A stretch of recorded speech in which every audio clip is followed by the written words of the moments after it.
सत श्री अकाल, नमस्कार, आदाब। मैं प्रवेश चौहान चंडीगढ़ न्यूज़ में आप सभी का स्वागत करता हूं। आज 22 जून 2025 हरप्रीत सिंह प्रीत जी की किताब ये इश्क नहीं आसान, गुजरे हुए वक्त की एक दर्द भरी दास्तां का विमोचन आज पार्क रॉयल रिजॉर्ट ज़ीरकपुर में हुआ। आओ देखते हैं इस प्रोग्राम की एक झलक। हरप्रीत सिंह प्रीत जी, आज आपकी बुक ये इश्क नहीं आसान रिलीज़ होने जा रही है। इस संबंध में हम बात करेंगे। ये इश्क नहीं आसान, आपको इस कहानी का विचार कैसे आया? क्या यह किसी वास्तविक घटना से प्रेरित है?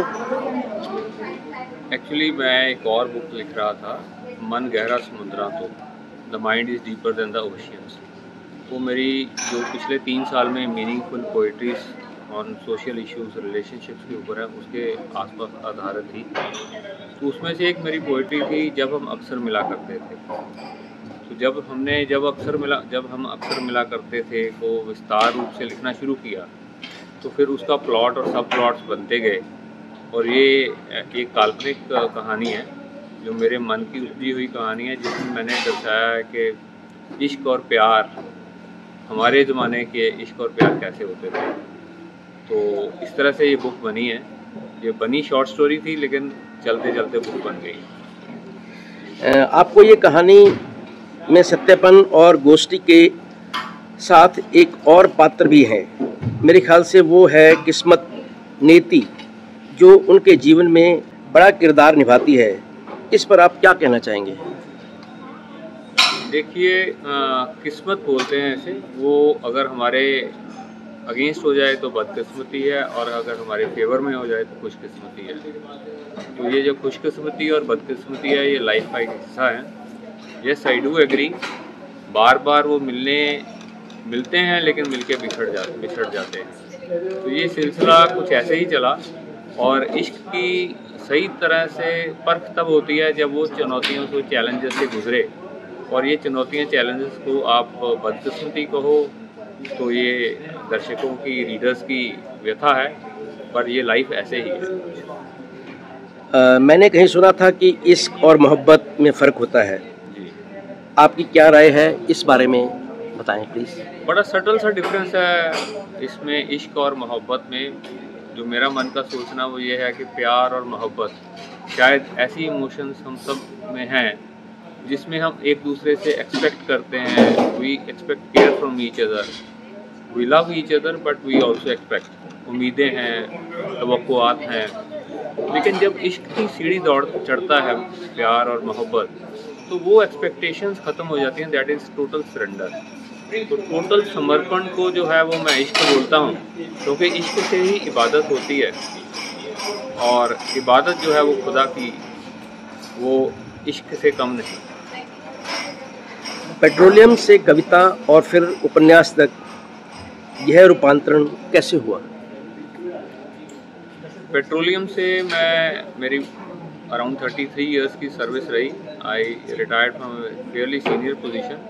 तब तक कोई विचार नहीं था कि मैं कभी शायर या राइटिंग करूँगा। लेकिन मैंने बहुत पहले सोच लिया था कि मेरे को पूरी 58 इयर्स तक रिटायर नहीं होना है। I will retire, take early retirement. तो 5 साल 6 साल पहले जब मैंने ये मन बना लिया, उन दिनों कोरोना के दिन भी थे, तो मैंने बस अपनी वाइफ के लिए कुछ लिखा। उनका जन्मदिन था और कोई गिफ्ट आ नहीं सका, तो 2 लाइनें उनके लिए लिखी। और वो लाइनें उनको इतनी पसंद आई कि मुझे बहुत प्रोत्साहन मिला फैमिली के अंदर। फिर मैंने वो फ्रेंड से शेयर की, व्हाट्सएप ग्रुप पे, यूट्यूब चैनल पे उसकी एक छोटी वीडियो बना के डाल दी। तो जैसे बोलते हैं कि नेकी और पूछ पूछ, तो मेरे को प्रोत्साहन मिली और मैं फिर चलता गया, और फिर रेस्ट इज़ हिस्ट्री। ये आपकी पहली किताब है या इससे पहले भी आप और किताबें लिख चुके हैं? नहीं, ये मेरी पहली किताब है। इससे पहले मैं 3-4 शॉर्ट स्टोरीज लिख चुका हूँ। उससे पहले मेरे पास तकरीबन 70 के करीब मेरी पोइट्री की कंपोजिशंस की कलेक्शन है। और ये मेरी पहली किताब है और मेरी जल्द ही दूसरी किताब भी अगले 3-4 महीने में आने वाली है। जाते जाते बस यही पूछना चाहूँगा कि पाठक इस किताब से क्या उम्मीद कर सकते हैं? ये किताब मेरे हिसाब से हर जनरेशन के पाठक के लिए है, जिसमें एक सच्ची मोहब्बत को एक रूपांतर दिया गया है, एक रूप दिया गया है। ये भी एक पॉसिबिलिटी है किसी को प्यार करने की। ये आज की जनरेशन भी समझती है और पुरानी जनरेशन है, इसको वो बहुत इंजॉय करेगी। तो सबके लिए बहुत कुछ है इस बुक से लेने के लिए।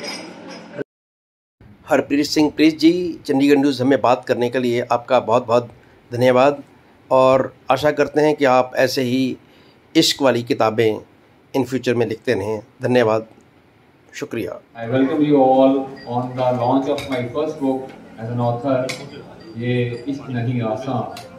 हर दिल में एक आशिक रहता है, ये हमें सब पता है, और उसी की तर्जुमा आप देखोगे इस बुक में।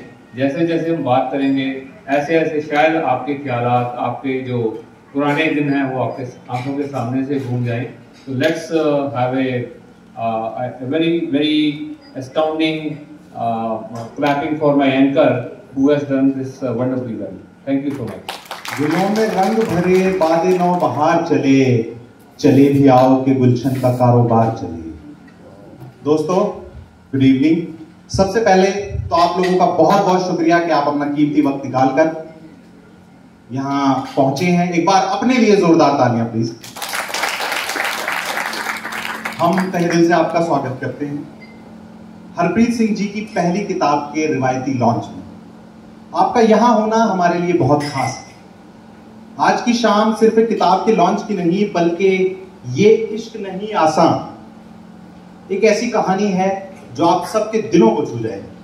ये किताब सिर्फ मोहब्बत की कहानी नहीं, बल्कि जुदाई का दर्द, दिलों में छुपी खामोशियां और वो तड़प है जो हर चाहत के पीछे छुपी होती है। दोस्तों, ये कहानी है सत्यन और घोष्टी, जिन्होंने दुनिया के बनाए दायरे तोड़े और हर मुश्किल को पार करके एक दूसरे को चुना कि बहुत मुश्किल से नीचे बैठते जो तेरे साथ उठते बैठते। लो अब उठना पड़ा ना पहली सबसे, कहा भी था कि पीछे बैठते हैं। तो दोस्तों, आने वाले 2 घंटों में हम लेखक की ज़बानी ये सुनेंगे इस किताब का लिखे जाने का सफर, कैसे उनके लफ्ज उनके दर्द और उम्मीद का सहारा बने, कैसे ये कहानी उनके दिल से निकलकर पन्नों तक पहुंच गई। आप सुनेंगे इस किताब के कुछ हिस्से लेखक की आवाज में, जानेंगे उनके जज्बात के बारे में जो वक्त और फासले से परे मोहब्बत को जिंदा रखती है। दोस्तों, आज की शाम हर उस मोहब्बत को सलाम है जो मुसीबतों के बावजूद कायम है।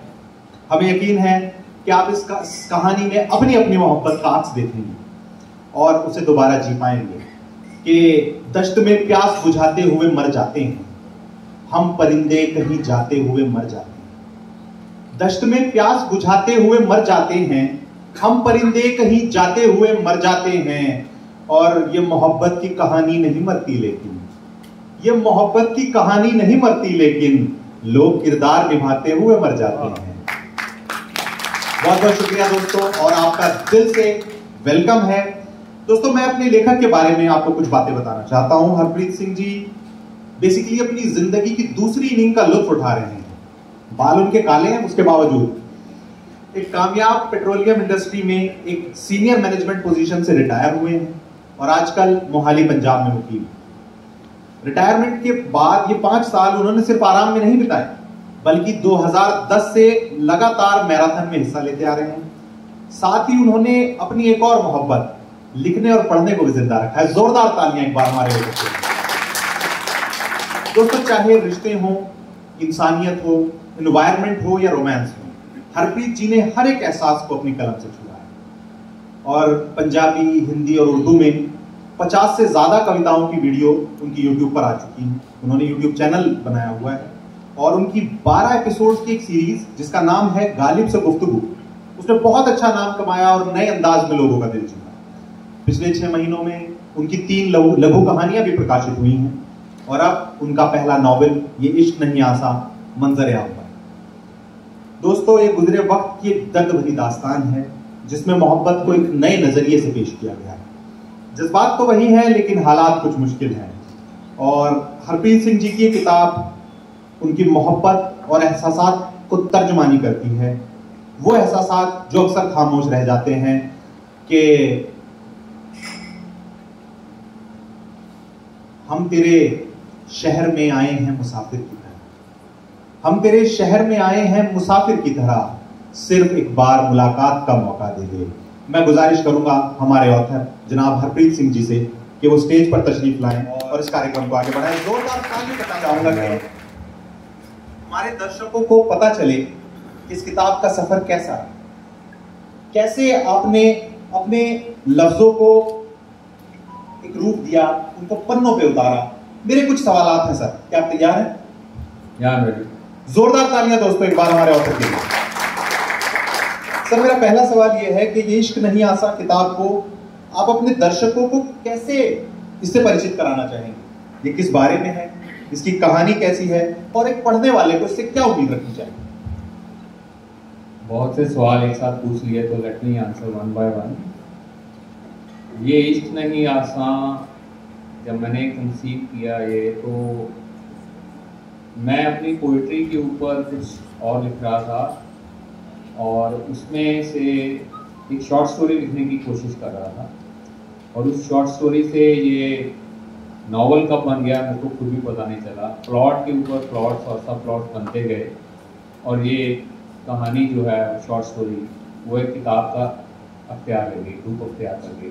क्या हुआ? ये इश्क जो है वो इश्क होता अगर आसान तो फिर एक ना होते जमीन और आसमां। क्या बात है, जिंदाबाद। इश्क अगर होता आसान तो फिर एक ना होते ये जमीन और आसमां।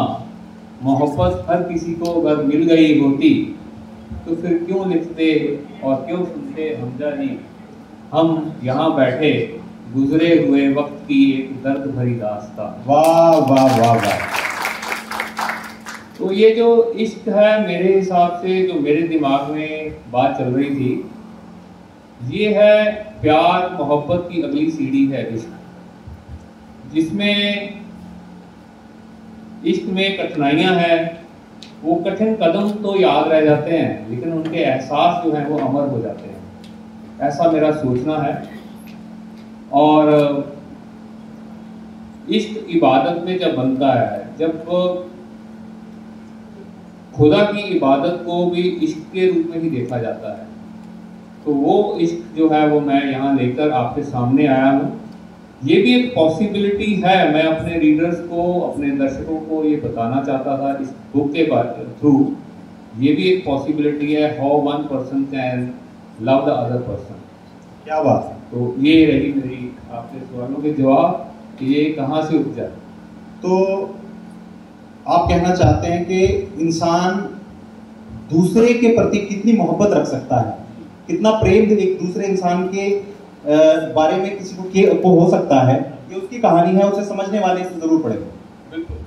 ये ऐसी एक कहानी है जिसमें हम कितनी शिद्दत से चाहते हैं आपको, वो शिद्दत जब आत्म समर्पण बन जाए, सरेंडर बन जाए, वो एक्सपेक्टेशन ना रहे, उसी को इश्क बोलते हैं और वही इश्क इबादत बनती है। यही मेरा कहना है। जी, गुलाम मोहम्मद कासिर साहब ने कहा था कि गिला भी तुझसे बहुत है मगर मोहब्बत भी, गिला भी तुझसे बहुत है मगर मोहब्बत भी, ये बात अपनी जगह है, वो बात अपनी जगह। तो क्या बात है, मोहब्बत का उसूल है। बहुत अच्छी बात सर आपने कही। तो सर पहली किताब के तौर पे आपने जो जॉनर चुना वो रोमांस चुना। आप जानते हैं कि आज मार्केट में इतनी सारी लव स्टोरीज हैं, आपकी कहानी उनसे अलग कैसे? क्या ऐसा अलग है जो इश्क नहीं आसा में हमें पढ़ने को मिलेगा? मेरा फॉरवर्ड है, उसमें प्रोलॉग भी है बुक में कि जब आग और पानी में प्यार हो जाता है, जब आंधी और दिए की लौ में प्यार हो जाता है, जब परवाने को शम्मा से प्यार हो जाता है, क्या बात है, तो उसको इश्क बोलते हैं। जिंदाबाद जिंदाबाद। ना वो जान की परवाह रहती है, बस इतना ही होता है कि जिसे मैं चाहता हूँ, मेरी महबूब या मेरा महबूब, वो अपनी जगह खुश रहे, आबाद रहे और जिंदगी में आगे बढ़ती रहे। मेरे ऊपर कुछ भी आए, मैं सहने को तैयार हूँ। उस त्याग को इश्क बोलते हैं। तो ये इश्क की दास्तान ऐसे है। इसमें ये कैसे आई, मैं आपको 2 मिनट में ये बता सकता हूँ कि मैं एक पोइट्री लिखी थी मैंने 3-4 साल पहले, जब हम अक्सर मिला करते थे। वो पोइट्री का मैंने वीडियो बनाया यूट्यूब पे, उस वक्त का काफ़ी पॉपुलर वीडियो था। और इस बार मैं सितंबर 24 में मैंने एक बुक लिखनी शुरू की, मन गहरा समुद्रा तो, पंजाबी के विच। क्या बात है। और उसका इंग्लिश और हिंदी ट्रांसलेशन भी है, the mind deeper than the oceans. तो मेरे विचार में मैंने जितनी मेरी 10-12 मेरी फेवरेट पोइट्रीज थी, उनके आसपास उनको कॉन्टेक्स्ट एक्सप्लेन करने के लिए वो एक चैप्टर बनता गया। तो जब मैंने 5-6 चैप्टर लिख लिए तो फिर मेरे को नज़र पड़ी, ये मेरी कंपोजिशन थी जब हम अक्सर मिला करते थे। तो इसको जब मैंने बुनना शुरू किया, इसकी जब मैंने निटिंग शुरू की, तो बस वो निटिंग जो है वो पहले तो शॉर्ट स्टोरी थी। हम रोज़ इवनिंग वॉक किया जाया करते थे, मैं और मेरी वाइफ, और हमने प्लॉट डिस्कस करना शुरू किया।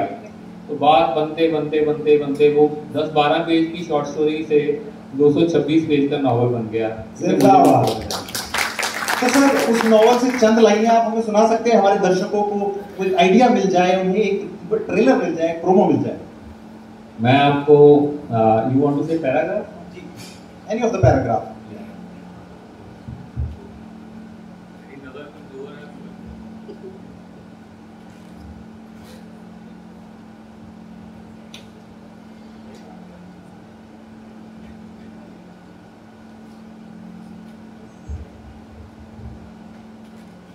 पेज नंबर 18 पे है इसका। मैं एक पैरा सुनाता हूँ आपको। देखिए अख्तर साहब, सत्यन ने अपनी, सत्यन जो मेरी स्टोरी का मेन किरदार है, देखिए लोग उठाएं दोस्तों। देखिए अख्तर साहब, सत्यन ने अपनी बात कहनी शुरू की। मजहब तो बच्चे के पैदा होने के बाद उसे मिलता है, लेकिन खलूस, मोहब्बत, प्यार, इश्क, इबादत तो रूहानी बातें हैं, भावनाएं हैं जो आपके अल्लाह ने और मेरे भगवान ने और 3 पैगंबरों ने बहुत पहले पैदा कर दी। क्या बात है। जब से इंसानियत का जन्म हुआ, उसका विकास हुआ, तो फिर हम इंसानों के बनाए हुए मजहब तो आड़े नहीं आने चाहिए 2 दिलों के मिलन में। हल्का सा विलम्ब लिया यहाँ सत्यन ने अख्तर साहब को समा दिया, ना सिर्फ उनकी कही बात सुनने का, बल्कि उसकी गहराई को परखने का। उनकी एकाग्रता बनी देख सत्यन ने अपने तर्क जारी रखे। और रही बात मजहब को मानने की, वह हर एक का अपना इखलाक है, अपनी श्रद्धा है, अपना विश्वास है। उस पर कोई जोर जबरदस्ती के हक में बिल्कुल नहीं हूँ। ना मैं साहिदा को प्रेम के साथ शादी कर अपना मजहब बदलने के लिए ना कोई कहेगा, ना उसको अपने मजहब के हिसाब से इबादत करने के लिए कोई रोकेगा। मेरी नज़र में और मेरे बेटे की नज़र में सब मजहब एक जैसे हैं, जो सिर्फ इंसानियत की नींव पर सुसज्जित हैं, ना कि दिलों को किसी मजबूरी में बांधने के लिए बने हुए हैं। आप चाहेंगे तो शादी की सब रस्में हम मुस्लिम समाज के अनुसार भी पूरी करेंगे। आपकी दूसरी बात पर आते हैं, सईदा का हाथ उसके मामूजान के बेटे के हाथ देने की। शायद तब वो दोनों बच्चे थे। जैसे जैसे बच्चे बड़े होते हैं, उन्हें अख्तियार देना चाहिए अपने फैसले खुद करने का। और मेरी नज़र में अपना जीवन साथी चुनने का फैसला तो किसी भी इंसान की ज़िंदगी का सबसे अहम फैसला होता है।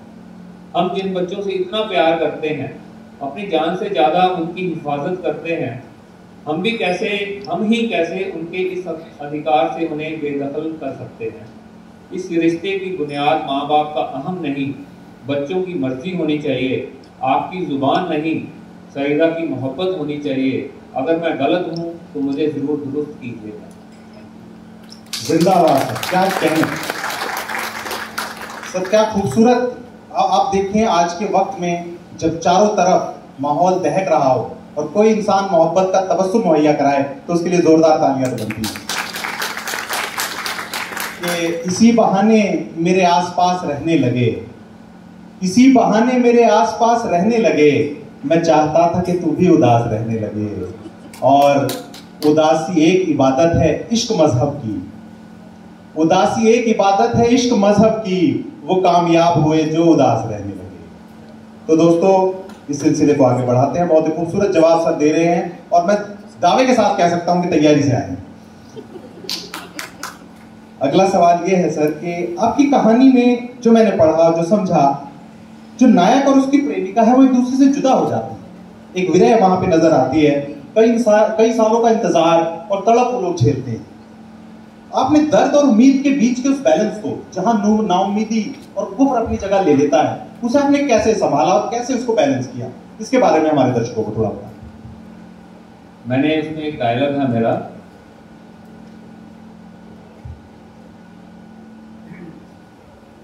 सितारे गर्दिश में हो तो मुकद्दर रूठ भी जाते हैं, मगर आशिकों के जुनून के सामने खुदा भी झुक जाता है कभी कभी, आखिर उसे भी तो इबादत चाहिए जिंदा रहने के लिए। क्या बात है।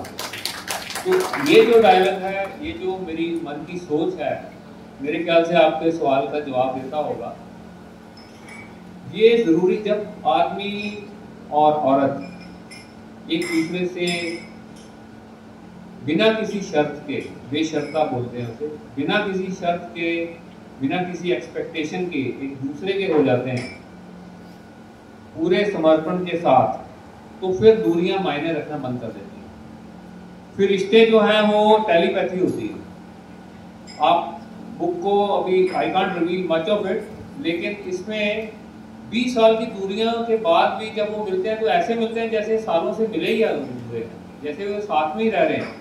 केमिस्ट्री जो है वो, उसमें कोई बायो ब्रेक नहीं आती।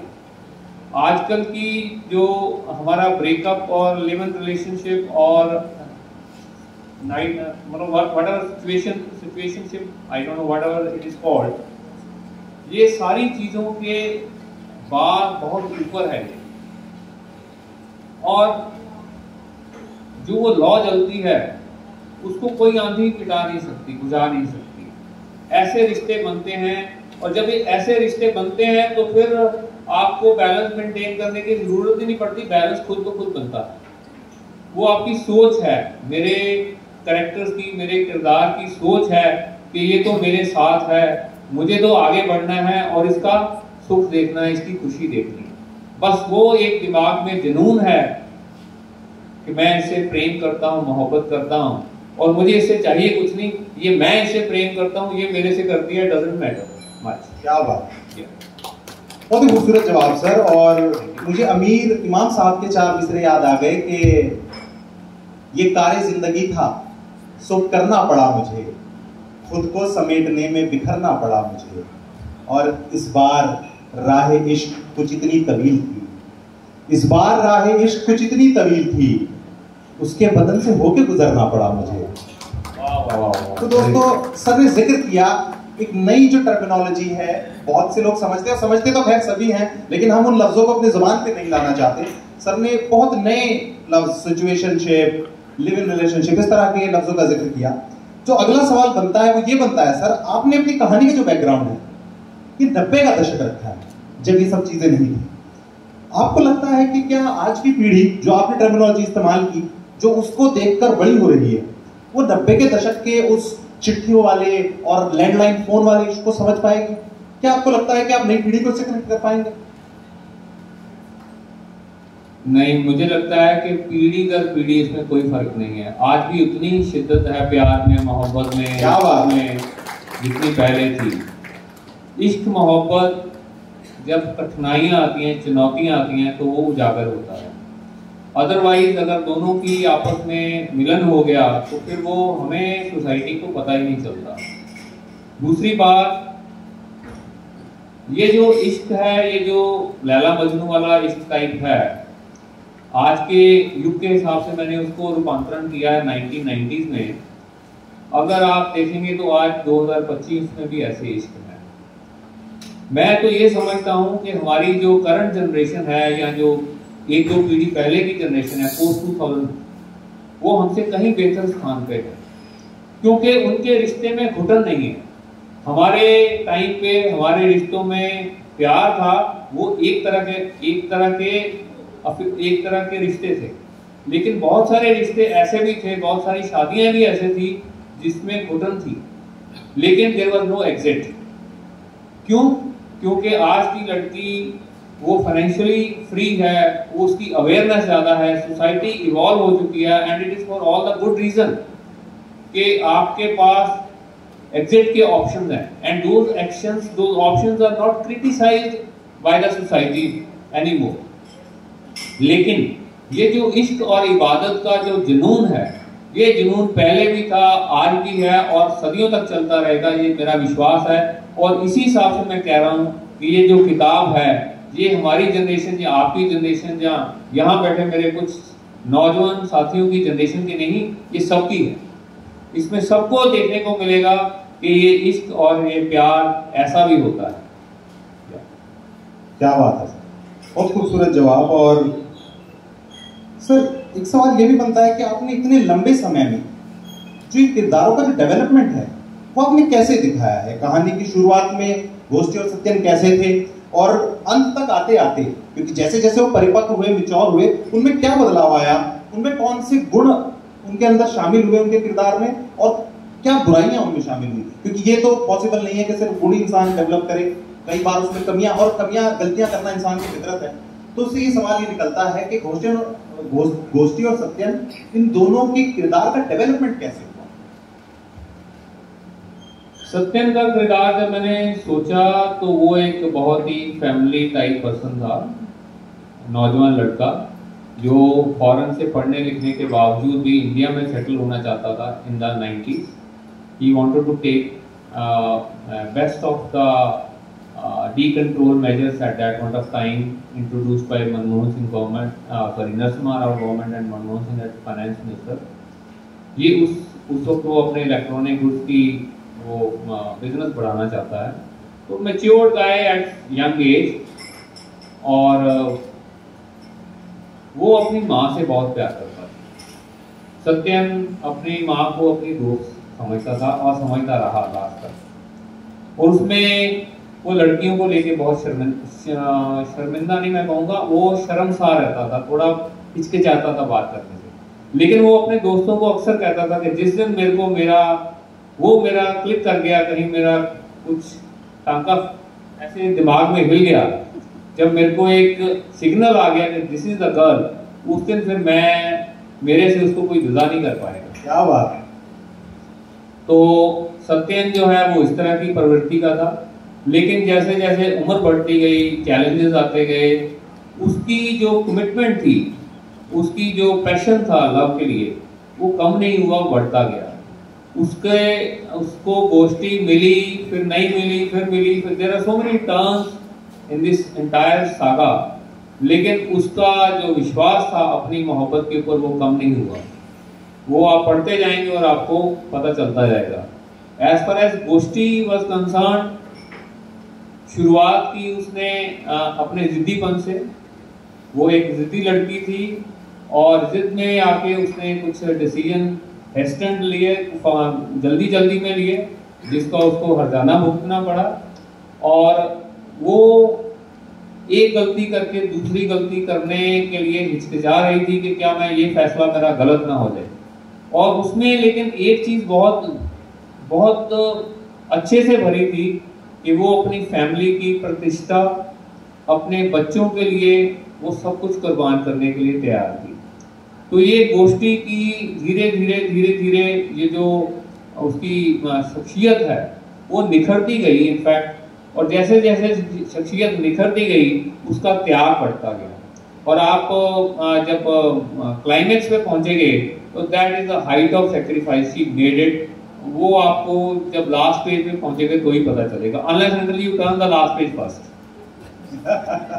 क्या बात है, जिंदाबाद। तो सर ये जो आपके किरदार हैं, आपने 90 के दशक का जिक्र किया, उस वक्त की मौजूदा गवर्नमेंट का जिक्र किया। क्या ये किरदार किसी असल किरदार से, असल जिंदगी से, असल व्यक्ति से इंस्पायर्ड है क्या? और परिवार की दबाव, समाज की राय, इन मुद्दों को आपने कहानी में शामिल क्यों किया? किसी को खास वजह है?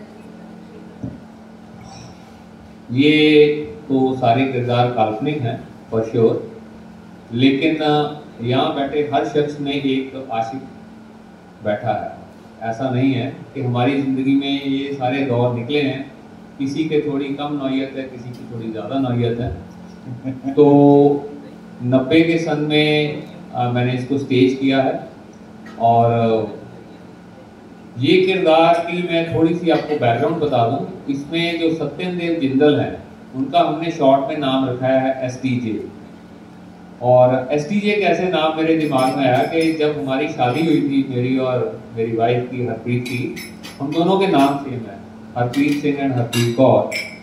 तो अब दिक्कत ये थी कि कैसे बुलाया जाए एक दूसरे को, तो ये मेरे को सरदार जी बोलती थी, क्या बात, सरदार जी। और जब बहुत ही प्यार आ जाए तो फिर SDJ। तो जैसे बात कोई मनवानी हो तो SDJ, सरदार जी का शॉर्ट फॉर्म।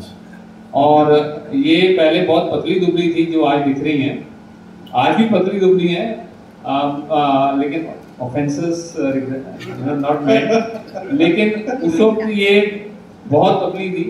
और जैसे जैसे शादी में हम आगे बढ़ते गए तो इनका जो चेहरा है वो बहुत खूबसूरत होता गया, और मैंने इनको हरप्रीत की बजाय गोलो कहना शुरू कर दिया, क्योंकि चेहरा गोल होता गया, तो ऐसे बने गोलो। तो जब ये मैंने बुक लिखी थी तो मेरे दिमाग में ये था कि यार जो मेन किरदार होंगे उसमें कहीं ना कहीं हमारी छाप भी होनी चाहिए। क्या बात है, जिंदाबाद। तो फिर SDJ से बना सत्येंद्र देव जिंदल, और गोलो गोष्ठी लोखंडे। तो वो महाराष्ट्रियन गर्ल थी और ये दिल्ली के रहने वाले थे, SDJ सत्येंद्र देव जिंदल। तो ऐसे बने SDJ और गोलो। और इसमें एक चैप्टर का मैंने टाइटल भी दिया है, SDJ की गोलो। ये था इसका पीछे का। आपके अंदर के लेखक के साथ साथ आपके अंदर का आशिक भी बात कर रहा है कि तेरे बगैर खुदा की कसम सुकून नहीं, सफेद बाल हुए हैं हमारा खून नहीं। तेरे बगैर खुदा की कसम सुकून नहीं, सफेद बाल हुए हैं हमारा खून नहीं। न हम ही लौंडे लपाड़ी न कच्ची उम्र का वो, न हम ही लौंडे लपाड़ी न कच्ची उम्र का वो। ये सोचा समझा हुआ इश्क है, जुनून नहीं।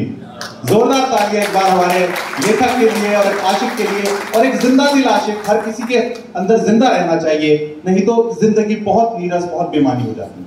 सर, अपने सिलसिले को आगे बढ़ाते हुए जी, हमजा जी ने इतना शेर शायर किया, हम तो उतने अच्छे शायर नहीं हैं, ये तो बहुत उच्च कोटि के शायर हैं, उर्दू में बहुत कुछ लिखते हैं, ज़ारा नवाज़ी इनकी।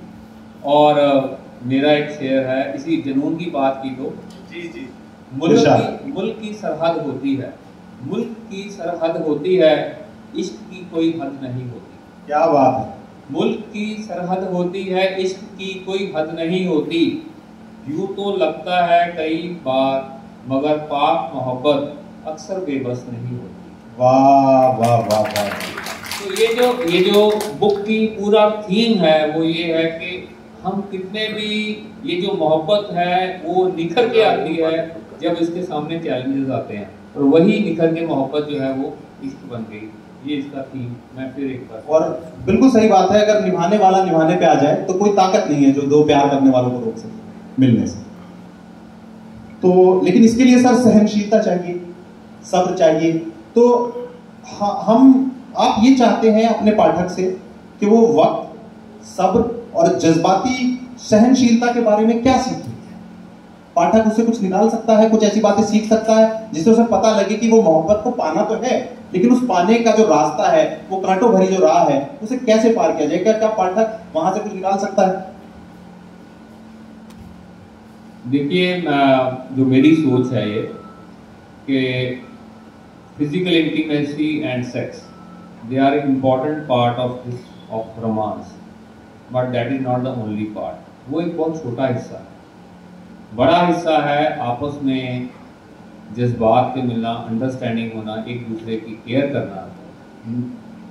और वो जो जुनून है वो जब मिलता है, तो मैं पाठकों से ये चाहता हूँ कि आप उस जुनून को महसूस करें। मेरी बुक का लिखने का मकसद ये है कि हम लोग ये जो क्लोज रिलेशनशिप है उसको एक इस अंदाज से भी देखें कि it is not only sex and physical intimacy which matter. In fact, love, true love is much beyond that. Exactly. हमारे सोसाइटी में भी ये कहना है कि जैसे जैसे आपकी एज होती जाती है, यू नीड योर पार्टनर मोर, और वो इसलिए नहीं कि आपकी सेक्सुअल डिजायर बढ़ती है, बल्कि इसलिए कि आप एक दूसरे को खोना महसूस करते हो अगर वो 1 घंटा भी नहीं दिखे। वो जो तरंग है, वो जो उमंग है, वो जो खिंचाव है, वो जो तड़प है, वो जो दूसरे को महसूस करने की एक प्रतिक्रिया है, उसको जिसने महसूस किया, और सब लोग करते हैं ऐसा। बहुत से लोग हैं जो हंसी मजाक में कुछ भी हो जाए, अपने बेटर हाफ को पत्नी पत्नी के लिए जोक मारते हैं, पत्नी पति के लिए मारते हैं, लेकिन अगर आई एम श्योर अगर थोड़ी देर के लिए भी अगर साथ नहीं मिले तो ऐसा लगता है कि यार दुनिया लुट गई। आप एक दूसरे के बिना इतने अधूरे हो जाते हैं। मैं अपने पाठकों को ये जो साइड है रिलेशनशिप की, उसके ऊपर थोड़ा सा ध्यान दिलवाना चाहता था इस बुक के थ्रू। बहुत अच्छा है सर, बहुत अच्छा है। हम लोग ध्यान रख रहे हैं वैसे, लेकिन वक्त से मुझे याद आया सर कि 90 के दशक से आज के समय तक उस टाइमलाइन को खींचकर लेकर आना, क्योंकि एक बहुत ही डिजिटल युग आया और बहुत तरह की क्रांतियां इस 20-25 साल में आई हैं, तो वो सारी टाइमलाइन को आपने कैसे मैनेज किया जिससे कहानी की रफ्तार और बहाव नहीं टूटा? कहानी की रफ्तार को मैंने बैकग्राउंड से शुरू किया। तो I started the narration of the story from 2015 backwards. Okay. और उससे मेरे को काफ़ी मदद मिली, और फिर जैसे ही 2015 में आए तो फिर 2025 तक वो जो है वो कंकरेंटली चलती है। जैसे जैसे टाइम आया, मेरे को याद है मैं एक अपनी शॉर्ट स्टोरी लिख रहा था, मैं अहम था यही मेरा वहम था, और उसमें मेरा एक मेन कैरेक्टर था मुख्तियार सिंह गिल, जिसने जो पार्टीशन के टाइम का जिसका बर्थ था, और उसने 1965 के आसपास ही was portrayed as having done 12th standard आज के। तो मेरे को ये पता था कि उन दिनों में जो लोग यहाँ हमारे मेरे हम उम्र लोग उन दिनों 12th नहीं, उन दिनों FA होती थी। तो ये थोड़ी सी रिसर्च तो करनी पड़ती है कि आप जैसे स्टोरी लिख रहे हो तो उस पीरियड के जो तथ्य हैं, जो फैक्ट्स हैं, उनको आप साथ लेके चलो। और तीसरी बात जो मेरे को मदद की, जैसे मेरा फ्लो बनता गया, पेस बनता गया, मैं खुद कैरेक्टर बन गया। जब मैं लिख रहा था तो मैं ऐसे लिखता था जैसे मैं ही सत्य हूँ, जैसे मैं ही गोष्ठी हूँ। और कई बार आप यकीन मानिए, जब मैं शाम को 7-8 बजे के करीब मैं जैसे लिखने का मूड बनना, और फिर लिखते गए तो 3-3, 4-4 घंटे लगातार लिखता रहता था। और अगर कोई सैड सीन लिखा है तो जैसे मैं बेड पे वापस आना तो she would be waiting for me, और वाकई मेरा मन इतना उदास होता था तो मेरी वाइफ को पता नहीं चलता था कि मेरे से क्या भी आज क्यों इतने उदास हो, क्या कहीं कुछ ऐसा रिश्ते में हो गया, या कोई बाहर फैमिली से आ गया, या कोई और प्रॉब्लम आ गई रियल लाइफ में। मेरे को वो एहसास जो था वो लिखते लिखते ये हो रहा था कि आज सत्यन और गोष्ठी के दरमियान ये जो मिलन नहीं हो सका, ये जो कठिनाई आई है, उसको, वो चैलेंज को, वो मेरे को दुख देता था। That means I was actually walking through the characters. इस चीज़ ने मेरे को बड़ी हेल्प की कि मैं उनका पेस जो है वो कंटिन्यू कर सका, और कहीं भी जाके आपको ये महसूस नहीं होगा कि हम 35 साल का जो जर्नी है वो 226 पेज में हमने पूरी कर ली। क्या बात है, और ये कहानी की खूबसूरती भी है। रीडर्स टू डिसाइड डेफिनेटली कि होता नहीं है फैसला सिक्का उछाल के, ये दिल का मामला है जरा देखभाल के, और मोबाइलों के दौर के आशिक को क्या पता, रखते थे कैसे खत में कलेजा निकाल के। तो 90 के दशक का जो इश्क है, और वो आते आते कितना खूबसूरत हो गया है, ये आप लोगों को पढ़ने को मिलेगा। तो सर अब हम जिसका क्लाइमैक्स है वो आज के दौर में हुआ है, अर्ली 2000 में या 2010 के बाद, तो जो उसका क्लाइमैक्स है वो आप पहले लिख चुके थे या आपने धीरे धीरे उस क्लाइमैक्स तक अपनी कहानी को पहुंचाया? क्या आपकी अप्रोच रही इसमें? जब मैं लिख रहा था तो आई फर्स्ट टाइम रियलाइज यार खुदा के हाथ में कितनी पावर है, वो हम सबकी कहानी लिखता है। क्या बात है, जिंदाबाद। नहीं, बिग राउंड ऑफ अप्लॉज। मैंने तो सिर्फ 2 किरदारों की 200 पेज में कहानी लिखी और मैं अपने आप को खुदा समझ बैठा।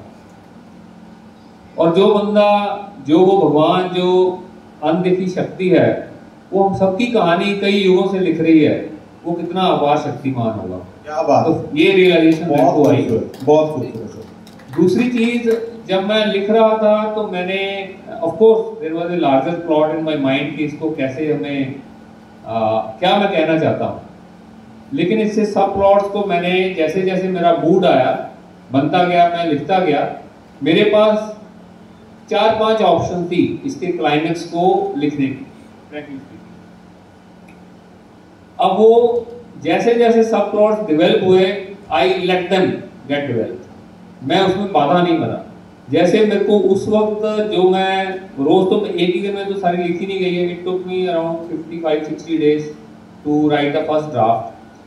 तो जैसे जैसे मैं लिखता गया, मेरे मूड स्विंग्स भी आते गए, मैं कैरेक्टर्स को ज्यादा और नजदीक से जानना शुरू हुआ, उनका मैं खुद ही क्वालिटीज डेवलप कर रहा था, लेकिन खुद ही उनमें बह भी रहा था। तो मैं एक तरफ राइटर भी हूँ और एक तरफ कैरेक्टर भी हूँ, और दोनों के बीच की जो दूरियां थी वो कभी कम होती थी, कभी फासले बढ़ते थे। तो ऐसे करते करते जब ये मैं out of there are 13 chapters of this book, यकीन मानिए 10th चैप्टर तक मेरे पास ये थोड़ा था कि मैं इसको कैसे खत्म करना है, ऐसे ऐसे या ऐसे, और फिर मैंने छोड़ दिया कि जैसे भगवान की मर्जी है वैसे चलने दो। और 10th चैप्टर के बाद मैंने डिसाइडेड कि this will and like this, और फिर वो 11th, 12th and 13th chapter जो है वो उसको मैं अपने जो डिसाइड किया क्लाइमेक्स की तरफ लेके बढ़ा। तो आपके सवाल का जवाब ये है कि क्लाइमेक्स मेरे दिमाग में पहले नहीं था, मैंने स्टोरी बनने दी, स्टोरी बनती बनती उपजी, और जैसे जैसे उनके रिलेशंस में मैं भी घुसता गया, तो मैं 10th चैप्टर का उसको काफी अब्जॉर्ब कर गया, और फिर out of many options this new option came out. जो मैंने शुरू में सोची थी 4-5 ऑप्शन, वो तो मेरे को भूल ही गई। जो मैंने लास्ट में क्लाइमेक्स लिखा है वो मेरी शायद 13th या 12th चैप्टर के बाद बनी है। तो इट इज एवर इवॉल्विंग। तो आपने नेचुरल फ्लो में उसको चलने दिया, नेचुरल फ्लो में चलने, बहुत अच्छा है। कदीर शिपाही साहब फरमाते हैं कि वो दिल ही क्या तेरे मिलने की जो दुआ ना करे, मैं तुझको भूल के जिंदा रहूं खुदा ना करे, और रहेगा साथ तेरा प्यार जिंदगी बनकर, ये और बात मेरी जिंदगी वफा न करे, और रहेगा साथ तेरा प्यार जिंदगी बनकर, ये और बात मेरी जिंदगी वफा न करे, ये बात सच है कोई मरता नहीं जुदाई में, खुदा किसी से किसी को मगर जुदा न करे। तो हमारा ये सवाल है सर कि जो जुदाई वाला सीन आपने लिखा, क्योंकि इसमें पिछोड़ा भी बीच में आया, उसमें सबसे ज्यादा इमोशनल और मुश्किल पल आपके लिए कौन सा है? एक होती है जुदाई जो आपको महसूस हो जाती है कि ये होनी है, you are prepared for that, you can anticipate that. और एक जुदाई होती है अचानक से, I missed it by whisper. एक डेथ होती है नेचुरल डेथ, आप कोई भी बंदा आईसीयू में जाता है, वेंटिलेटर में जाता है, and then everybody is mentally prepared कि he is going, that is natural, universal truth. एक होती है एक्सीडेंटल डेथ, उसका शॉक ज्यादा लगता है। तो इसमें कई दफा तो ऐसे लग रहा था कि ये तो होना ही था, इनफैक्ट एक चैप्टर का नाम भी है ये तो होना ही था, लेकिन कुछ टर्न्स ऐसे भी हैं जो एक्सीडेंटल टर्न्स थे, which both of them missed by whisker। तो मेरे को वहां दर्द ज्यादा, मैं नहीं चाहता था कि ये एक्सीडेंट लाइफ में आए, पर मेरा पेन जो है वो मेरी इजाजत के बिना चल रहा था उस वक्त। क्या बात, क्योंकि मेरा दिल और दिमाग दो अलग अलग प्लेटफॉर्म पे थे। दिमाग कहता था कि बेटा इसको कंट्रोल में रखो, दिल कहता था कि इसको बहने दो, और मैंने दिल की बात मानी और उसको बहने दिया, और जब बहता गया तो फिर वो दिल अपनी बात करता है, फिर किसी की कहां सुनता है। यही इसी को तो इश्क बोलते हैं जी। तो आपने जहन से ज्यादा अपने जज्बात को हावी होने दिया, जो फीलिंग आपके मन में आती गई आप उसे नज्म करते गए, उकेरते गए पन्नों पे। तो सर इसमें जो 35 साल की प्रेम कहानी है, इसके अंदर ऐसी कौन कौन सी भावनाएं हैं जिन्हें दर्शक महसूस कर सकता है? या पहले अपना मन बनाए इसको पढ़ने से पहले? पहली नजर में प्यार, ये सच्चाई है, होता है, और जिसको होता है उसी को होता है।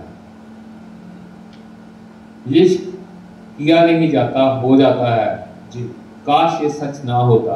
This is the starting line of my novel. क्या बात। तालियों की जरा भरपूरता रखिए। एंकर साहब अपनी शायरी भूल रहे हैं और मैं अपनी लाइंस भूल रहा हूँ, तो it is not a very good sign, right. तो ये आपकी परफॉर्मेंस बताती है कि आपकी तालियों में गुंजाइश है। तो एक बार भरपूर तालियां एंकर साहब के लिए, हमजा के लिए। और अब मेरी बात सुनिए। लव एट फर्स्ट साइट की आपने बात की सर। जी जी। एक तो ये एक लव एट फर्स्ट साइट है, और दूसरा है आपको मर्यादा के साथ रहना। बहुत सारे ऐसे वीकर मोमेंट्स आते हैं व्हेन मर्यादा अपने नियमों की उल्लंघना कर सकती थी, लेकिन वो मर्यादा जो है वो वहीं की वहीं रही। तीसरा है आपकी सेंस ऑफ सरेंडर। आपने ये सोचा ही नहीं कि इसमें मेरे को क्या मिलेगा, आपने सिर्फ ये देखा कि मेरे महबूब को क्या मिलेगा। तो ये जो 3-4 भावनाएं हैं, ये इसके बेसिक पिलर्स हैं। उसके बाद तो पेशेंस है, कमिटमेंट है, परसेवरेंस है, बहुत सारी ऐसी चीजें हैं जो आपको ये क्वालिटीज महसूस होंगी कि ये दो किरदार, और इसके साथ कुछ किरदार ऐसे भी हैं जो कि हाइट ऑफ खुदगर्जी। एक इसमें चैप्टर है खुदबख्श मोहब्बत, मतलब जो बहुत प्यारी मोहब्बत, और एक चैप्टर है खुदगर्ज मोहब्बत। क्या बात है। तो दोनों का जब चैप्टर आप आपस में आगे पीछे ही हैं, तो there are 2 set of couples which are there in the entire saga. तो आपको खुद ही देखने को मिलेगा कि मोहब्बत खुदगर्ज भी हो सकती है और वही मोहब्बत इश्क भी हो सकती है। क्या बात, जोरदार तालियां दोस्तों। सर पुराने से नया जमाना आ गया है, नाटक और फिल्मों के साथ साथ वेब सीरीज हमारी जिंदगी में शामिल हो गई। तो अगर आपकी इस कहानी पर, आपके इस नॉवल पर कोई वेब सीरीज बनती है, आप किन अभिनेताओं को मुख्य किरदारों में देखना चाहेंगे? भाई पहले तो आपके मुंह में घी शक्कर। हर एक ऑथर का ये सपना रहता है कि उसकी लेखनी को प्रशंसा मिले, प्रोत्साहन मिले, एनकरेजमेंट मिले, एप्रिसिएशन मिले और रिकॉग्निशन मिले। तो that I am no different. अगर मैं सोचूं तो मेरे को नए एक्टर्स का ज़्यादा नाम भी नहीं पता, लेकिन I still have 3 male characters in my mind जो शायद मेन लीड रोल अच्छे से निभा सकते हैं जी। सिद्धार्थ मल्होत्रा, क्या बात है। सैफ अली खान, अच्छा, और शाहिद कपूर। जोरदार तालियां दोस्तों। और जो आपकी गोष्ठी लोखंडे जो फीमेल लीड कैरेक्टर है, I think Alia Bhatt will be in a best position to. क्या बात हो। सर हम दुआ करेंगे कि वेब सीरीज जल्द से जल्द बने। आप बनाइए, हम तो तैयार बैठे हैं जी। सर क्या इस कहानी में कोई ऐसा पल है जिसे पाठक बार बार पढ़ना चाहेंगे? कोई ऐसा सीन जो आपका पसंदीदा हो, उसके बारे में जरा हमारे दर्शकों को बताएं। 3 सीन है इनफैक्ट। एक है नॉटीनेस, जिसमें जो पहली बार जब मिलते हैं तो मेन जो मेल कैरेक्टर है एसडीजे, उसको देखते ही प्यार हो जाता है, लेकिन अब वो उसको मिले बार बार तो कैसे मिले, कोई बहाना तो मिलता ही नहीं है। तो वो जो बहाना ढूंढ के जब वो मिलता है और फिर उसकी जो बहाना मिलने से जो उसको बहाना पकड़ा जाता है, and she is very smart, तो वो जब पकड़ लेती है तो वो सीन बहुत ही रोमांचकारी है। शुरू में आएगा फर्स्ट या सेकंड चैप्टर में। एक सीन है जब ये नेचुरल डेथ होनी होती है, एंटीसिपेट है, एक होती है एक्सीडेंटल डेथ, मैंने आपको अभी बताया कि अचानक से उनका बिछड़ना हो गया, ये प्लान्ड बिछड़ना था। और जब प्लान्ड बिछड़ना हो तो गोष्ठी लोखंडे वो एक खत लिखती है, और वो खत से पहले के सीन, जब खत देने से पहले के सीन, जिसमें गोष्ठी को पता है कि ये शायद हमारी आखिरी मुलाकात है और सत्यन को नहीं पता। और फिर वो जो खत देकर सत्यन जब अकेले में उस खत को पढ़ता है, तो वो जो खत की जो मजमून है, जो उसकी फ्लो है, I think I have read it more than 1000 times. मेरे को खुद भी वो बड़ा अच्छा लगता है। और एक इसका सीन आता है जब वो एक झील के किनारे, अक्सर वो जो मेरी पोएट्री जब हम अक्सर मिला करते थे, उसके अराउंड जो चैप्टर बना, झील के किनारे वो हाथों में हाथ डाल जब वो चलते हैं, तो वहाँ जो है नज़ारा, वो जो जैसे मैंने शब्दों में उसको पिरो पाया, I think that scene is also one of my favourite scenes. क्या बात है सर, बहुत खूबसूरत, जोरदार तालियां दोस्तों। और अगर सत्यन और गोष्ठी से आपकी कभी मुलाकात हुई तो आप उनसे क्या कहना चाहेंगे? और अगर आप उन्हें एक अलग जिंदगी दे सकते हो एज अ ऑथर, आप उन्हें क्या बनाते, क्या आप तब्दील करते जो आपको अभी महसूस होता है कि आप कर सकते थे, इस चीज की गुंजाइश थी? अगर सच में मैं दिमाग से काम लेता तो मैं गोष्ठी को सत्यन की चैप्टर ये बुक एक ही चैप्टर में खत्म कर देता, और उसमें बोलता है कि गोष्ठी, if you are so frustrated, leave that bloody bastard and come with this. तो ये जो कहानी है, ये क्योंकि 90s की सेट है, तो उस माहौल के साथ ही इसको उभरना था, तो इसलिए वो इवॉल्व होती गई। और ये जो हम जीरकपुर, मतलब ये यहाँ 1 किलोमीटर का डिस्टेंस 5 मिनट में कवर करना था, उनको 35 साल लगे। क्या बात है। सो 35 साल का सर आपने जिक्र किया, ये जो कहानी है ये दशकों लंबी रही है और पाठकों तक पहुंची है, तो आप कैसा महसूस कर रहे हैं? और पाठकों के बीच, क्योंकि मेरा आखिरी सवाल है और हमें अपने अगले पड़ाव की तरफ बढ़ना है, तो एक तो ये दशकों लंबी कहानी को उकेरने के बाद पन्नों पे आप कैसा महसूस कर रहे हैं, और जो पाठक आज हमारे बीच में बैठे हैं उनके लिए आपका क्या संदेश है? ये मेरा आखिरी सवाल है सर आपसे। मैं कैसा महसूस कर रहा हूँ? मैं ऐसा महसूस कर रहा हूँ जैसे मैंने लड़की की शादी कर ली हो और मैं फ्री हो गया हूँ। Believe me,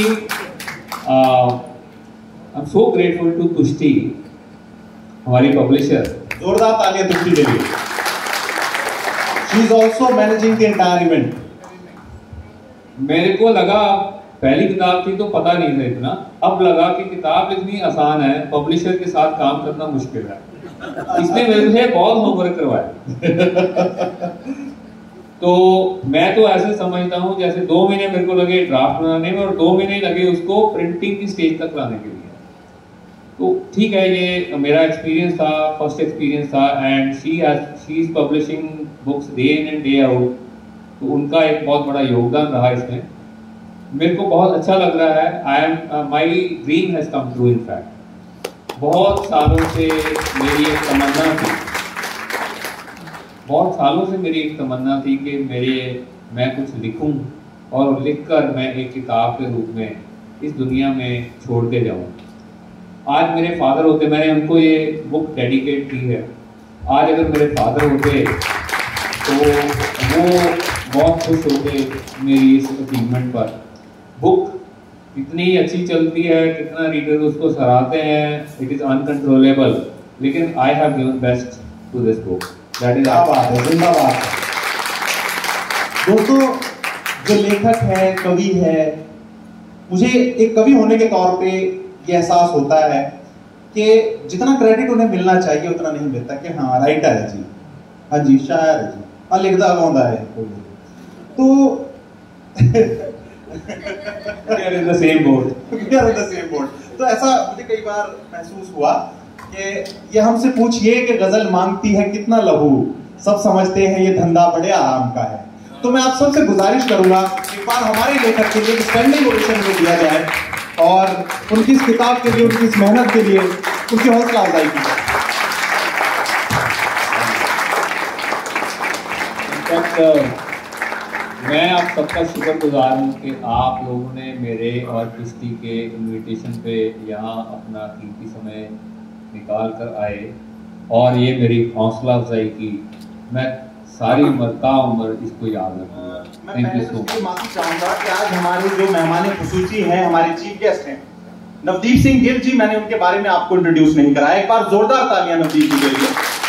तो नवदीप जी एक तजुर्बेकार मीडिया प्रोफेशनल हैं, ट्रिब्यून में काम कर चुके हैं और इस वक्त डिप्टी डायरेक्टर के तौर पर कार्यरत हैं, director of information and public relations, और यहाँ पे वो 2011 से अपनी सेवाएं दे रहे हैं।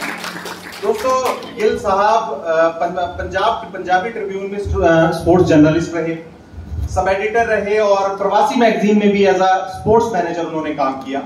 और गिल साहब एक मंजे हुए लेखक और पत्रकार हैं। हमारी खुशकिस्मती है कि वो आज हमारे बीच में मौजूद हैं। वो अब तक 14 किताबें दोस्तों लिख चुके हैं और उनकी 14वीं किताब वो एक द्विभाषीय, एक बाइलिंगुअल किताब है जो गुरमुखी और शामुखी में प्रकाशित हुई है, जो भारत और पाकिस्तानी पंजाब के खिलाड़ियों पर आधारित है और इसे जनवरी 2025 में लाहौर में रिलीज किया गया। कि तेरे होते हुए महफिल में जलाते हैं चिराग, लोग क्या सादा हैं सूरज को दिखाते हैं चिराग। दोस्तों, जोरदार तालियों के साथ इस्तकबाल करें नवदीप सिंह गिल जी का। और मैं सूटेबल मानता सीगा आज की महफिल च, क्योंकि पोइट्री तो मैं बहुत दूर हाँ जी। मैं मोस्टली तो दूजी गल जिन्ना जिहड़ा विशा हरप्रीत भाजी ने छुया है, उसकी पहली किताब लिखी आ ते 14 किताबां दे विच मैं एक भी विशा वो नहीं छू सकिया जिहड़ा भाजी ने लिखिया है। कल किसी मैनूं इन्ना मान बख्शिया भाजी, मैं तुहाडा शुक्रगुजार हाँ। कुश्ती जी नूं भाजी जलंधर लिट फेस्ट ते मिले सीगे ते उस तो बाद उन्होंने मैडम का फोन आया ते क्योंकि किताबां दी महफिल हुंदी है ना तां एक चुंबक जी हुंदी है जिहदा खिच्चिया होना मैं अक्सर चंडीगढ़ कहना होना गल भाजी मेरा विषय बिल्कुल बखरा रहूगा क्योंकि ना तो पोइट्री वाला बंदा मैं चंडीगढ़ अक्सर अपनी बेटियां ना जो जाना होना ना 17 सैक्टर या 35 निकलते हैं उत्थे जो बुक्स दियां ना नीचे कॉरीडोर दे विच नीचे फुटपाथ किताबां पई होंदियां। मैं कहा त्रासदी साडे सिस्टम दी ये आ किताबां फुटपाथ ते बिक रहीआं ते जुत्ते साडे शोरूमां शीशियां च बिक रहे। क्या बात है, क्या बात है, जिंदाबाद। क्योंकि किताब जिहड़ा वर्ड है ना जी, शब्द पहला तो देखो जिस भी असीं किसी धर्म नूं किसी भी असीं आस्था रखते हैं, साडे जिन्ने ग्रंथ ने जिन्ने वेद ने सारे वो लिखे हुए ने, लिखे हुए सही गल। असीं कोई उन्हां नूं सुणदे नहीं, कोई देखदे नहीं, असीं पढ़दे हैं ते साडे गुरुआं पीरां ने लिख के सानूं मक्की संदेश दिता गा।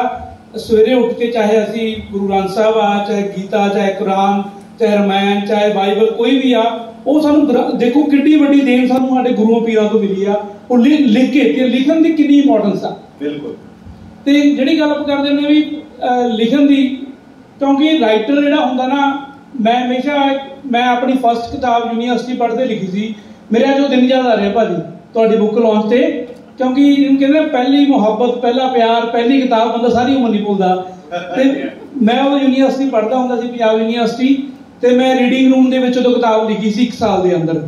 ਉਹ टाइम जो नाल दे मेरे दोस्त गर्ल्स होस्टल च गेड़ियां मारते सी ते मैं रीडिंग रूम च किताब लिख रहा हुंदा सीगा। ते मैं स्पोर्ट्स ते मेरी किताब सी कि खेड अंबर दे पंजाबी सितारे, मेरियां 14 दे विचों 13 किताबां स्पोर्ट्स दे विच आ। क्या बात। ते ओह किला रायपुर पंजाब दे विच मिनी ओलंपिक कहंदे आ ते किला रायपुर स्पोर्ट्स फैसटीवल ते रिलीज हुई सी। उस वेले 5 ओलंपीयंस आए सी हॉकी दे, एक तो पुराने ब्रिगेडियर हरचरण सिंह जिन्होंने 75 वर्ल्ड कप जितया सी, उस तो इलावा बलजीत ढिल्लों, दीपक ठाकुर, गगनजीत सिंह, इन्होंने किताब रिलीज की थी। वो मैं उस चीज़ को याद कर रहा सी। दूसरी किताब मेरी बीजिंग के रिलीज हुई सी, मैं ओलंपिक्स कवर कर गया सी ट्रिब्यून वालों। प्रवेश जी मेरे ट्रिब्यून चो पुराने कुलीग बैठे ने, तो मैं उदों ट्रिब्यून वालों कवरेज कर गया सी, तो उत्थे मेरी किताब बीजिंग के रिलीज हुई सी। तो हुण रीसेंट मेरी लाहौर के किताब रिलीज हुई आ। जिहड़ी गल भाजी कर रहे हैं आप कल्चर की ना, साडे अज ने मैं सारे मोस्टली जिन्ने बैठे ने मेथों सारे उम्र च भी लियाकत च भी सारे मेथों बड़े ने। तुसीं साडे घरां दे विच तुहाडे बच्चे भी ने, तुहाडे पोते पोतियां दोते दोतियां भी ने।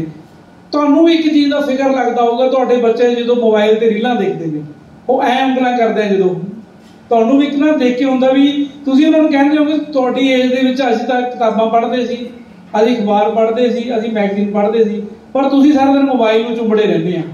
ਮੈਂ ਇਸ ਕਰਕੇ ਬੁੱਕ ਕਲਚਰ ਪੈਦਾ ਕਰਨਾ ਬਹੁਤ ਜ਼ਰੂਰੀ ਆ। ਜਿਹੜਾ ਅੱਜ ਤੁਸੀਂ ਜਿਹਨੇ ਫੰਕਸ਼ਨ ਆਰਗੇਨਾਈਜ਼ ਕੀਤਾ, ਇਹ ਉਸ ਤੋਂ ਵੀ ਵੱਧ ਜ਼ਰੂਰੀ ਆ, ਕਿਉਂਕਿ ਅੱਜ ਹਰਪ੍ਰੀਤ ਜੀ, ਸਭ ਤੋਂ ਪਹਿਲਾਂ ਮੈਂ ਕ੍ਰੈਡਿਟ ਮੈਡਮ ਹਰਪ੍ਰੀਤ ਜੀ ਨੂੰ ਦਊਂਗਾ, ਕਿਉਂਕਿ ਮੈਂ ਆਪਣੀ ਕਿਤਾਬਾਂ ਲਿਖੀਆਂ ਨਾ ਤੇ 14 ਦੇ ਵਿੱਚ 8 ਕਿਤਾਬਾਂ ਮੈਂ ਵਿਆਹ ਤੋਂ ਬਾਅਦ ਲਿਖੀਆਂ ਤੇ ਉਹ ਤਾਂ ਲਿਖ ਸਕਿਆ ਕਿ ਮੇਰੀ ਘਰੋਂ ਮੇਰੀ ਜਿਹਨੂੰ ਕਹਿੰਦੇ ਅਰਧਾਂਗਣੀ ਦਾ ਸਾਥ ਰਿਹਾ। ਹੁਣ ਉਹ ਪੇਕੇ ਗਈ ਹੋਈ ਹੈ, ਛੁੱਟੀਆਂ, ਟੀਚਰ ਆ, ਗਵਰਨਮੈਂਟ ਟੀਚਰਾਂ ਨੇ ਨਾਲ ਆਉਣਾ ਸੀ ਅੱਜ ਮੇਰੇ। ਤੇ ਕਿਉਂਕਿ ਘਰ ਦੇ ਵਿੱਚ ਜਦੋਂ ਤੁਸੀਂ ਲਿਖ ਰਹੇ ਹੁੰਦੇ ਹੋ, ਕੋਈ ਕੰਮ ਕਰ ਰਹੇ ਹੁੰਦੇ ਹੋ, ਜੇ ਤੁਹਾਨੂੰ ਘਰੇ ਐਟਮੋਸਫੀਅਰ ਮਿਲਿਆ ਹੋਊਗਾ ਉਸ ਤਰ੍ਹਾਂ ਦਾ, ਤਾਂ ਤੁਸੀਂ ਉਹ ਕੰਮ ਕਰ ਸਕਦੇ ਹੋ। ਇਸ ਕਰਕੇ ਮੈਡਮ ਹਰਪ੍ਰੀਤ ਨੂੰ ਮੈਂ ਕ੍ਰੈਡਿਟ ਦਊਂਗਾ ਇਸ ਚੀਜ਼ ਦਾ।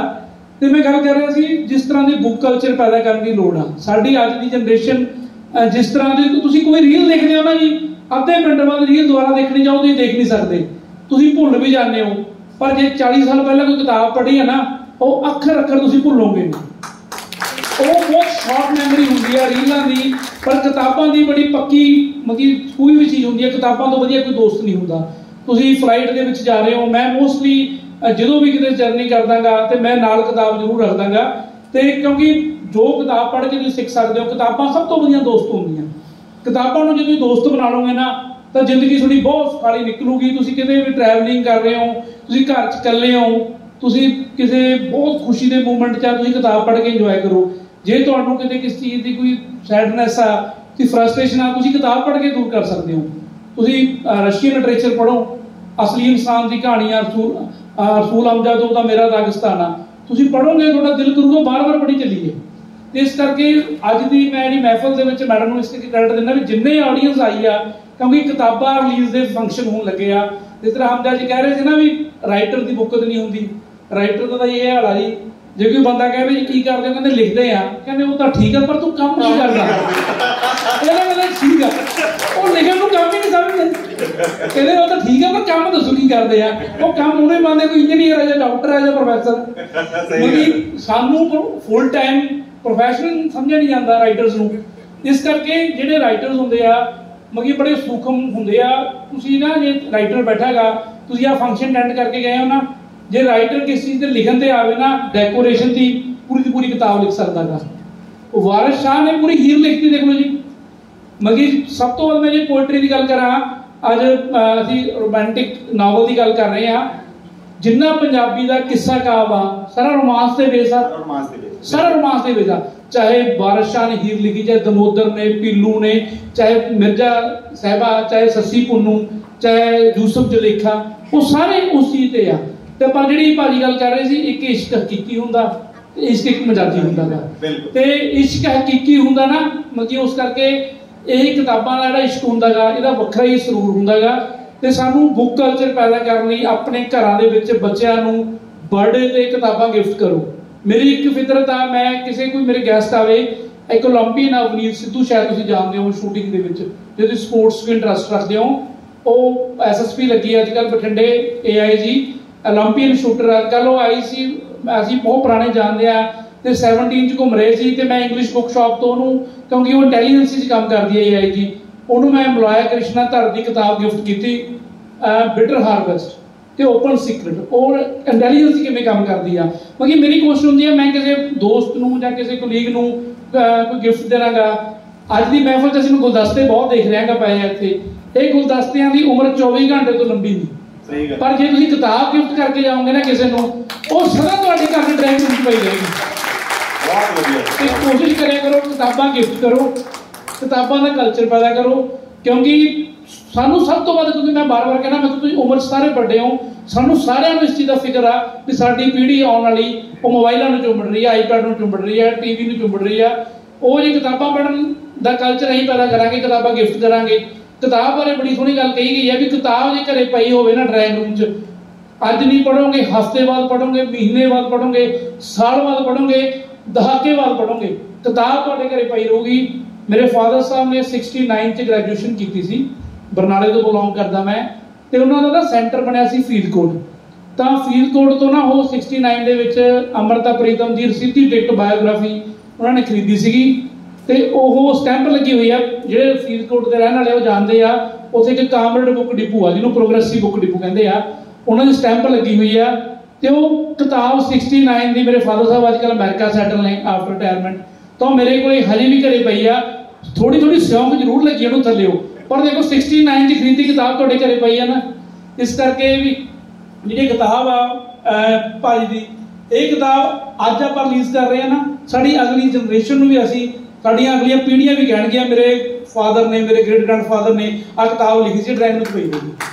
ਇਹ ਪਰਮਾਨੈਂਟ ਹੈ ਜੀ। ਬਾਕੀ ਮੈਂ ਚਿਸ਼ਤੀ ਜੀ ਨੇ ਕਿਹਾ ਸੀ ਵੀ ਆਪਣੀ ਕਿਤਾਬਾਂ ਬਾਰੇ ਜ਼ਰੂਰ ਦੱਸਿਓ। ਮੈਂ ਸਿਰਫ 2 ਕਿਤਾਬਾਂ ਦਾ ਬਹੁਤ ਬਰੀਫ 'ਚ ਜ਼ਿਕਰ ਕਰੂੰਗਾ, ਜ਼ਿਆਦਾ ਟਾਈਮ ਤਾਂ ਨਹੀਂ ਲੈ ਰਿਹਾ ਜੀ।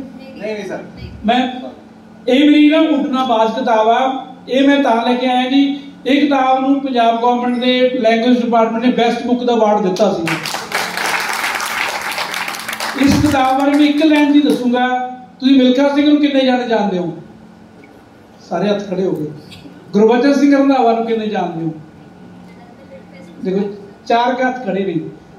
गुरबचन सिंह, मिल्खा सिंह 58 टोक्यो एशियन गेमां 'ਚ 2 गोल्ड सी, बेस्ट एथलीट सी, पर 62 ਦੀ ਜਕਾਰਤਾ ਦਾ बेस्ट एथलीट ਸੀ गुरबचन रंधावा।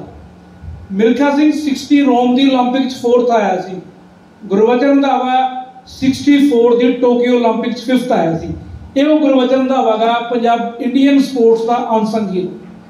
ਇਹ ਮੈਂ ਕਿਉਂਕਿ ਇਹਨਾਂ ਦੀ ਬੜੀ ਇੱਕ ਇੱਛਾ ਸੀ ਇਹਨਾਂ ਬਾਰੇ ਕੁਝ ਲਿਖਿਆ ਜਾਵੇ। ਦਿੱਲੀ ਰਹਿੰਦੇ ਨੇ, ਇਹ CRPF 'ਚੋਂ ਕਮਾਂਡਰ ਰਿਟਾਇਰ ਹੋਏ ਨੇ, ਇੰਡੀਆ ਦੇ ਪਹਿਲੇ ਅਰਜੁਨ ਅਵਾਰਡੀ, ਪਦਮ ਸ਼੍ਰੀ।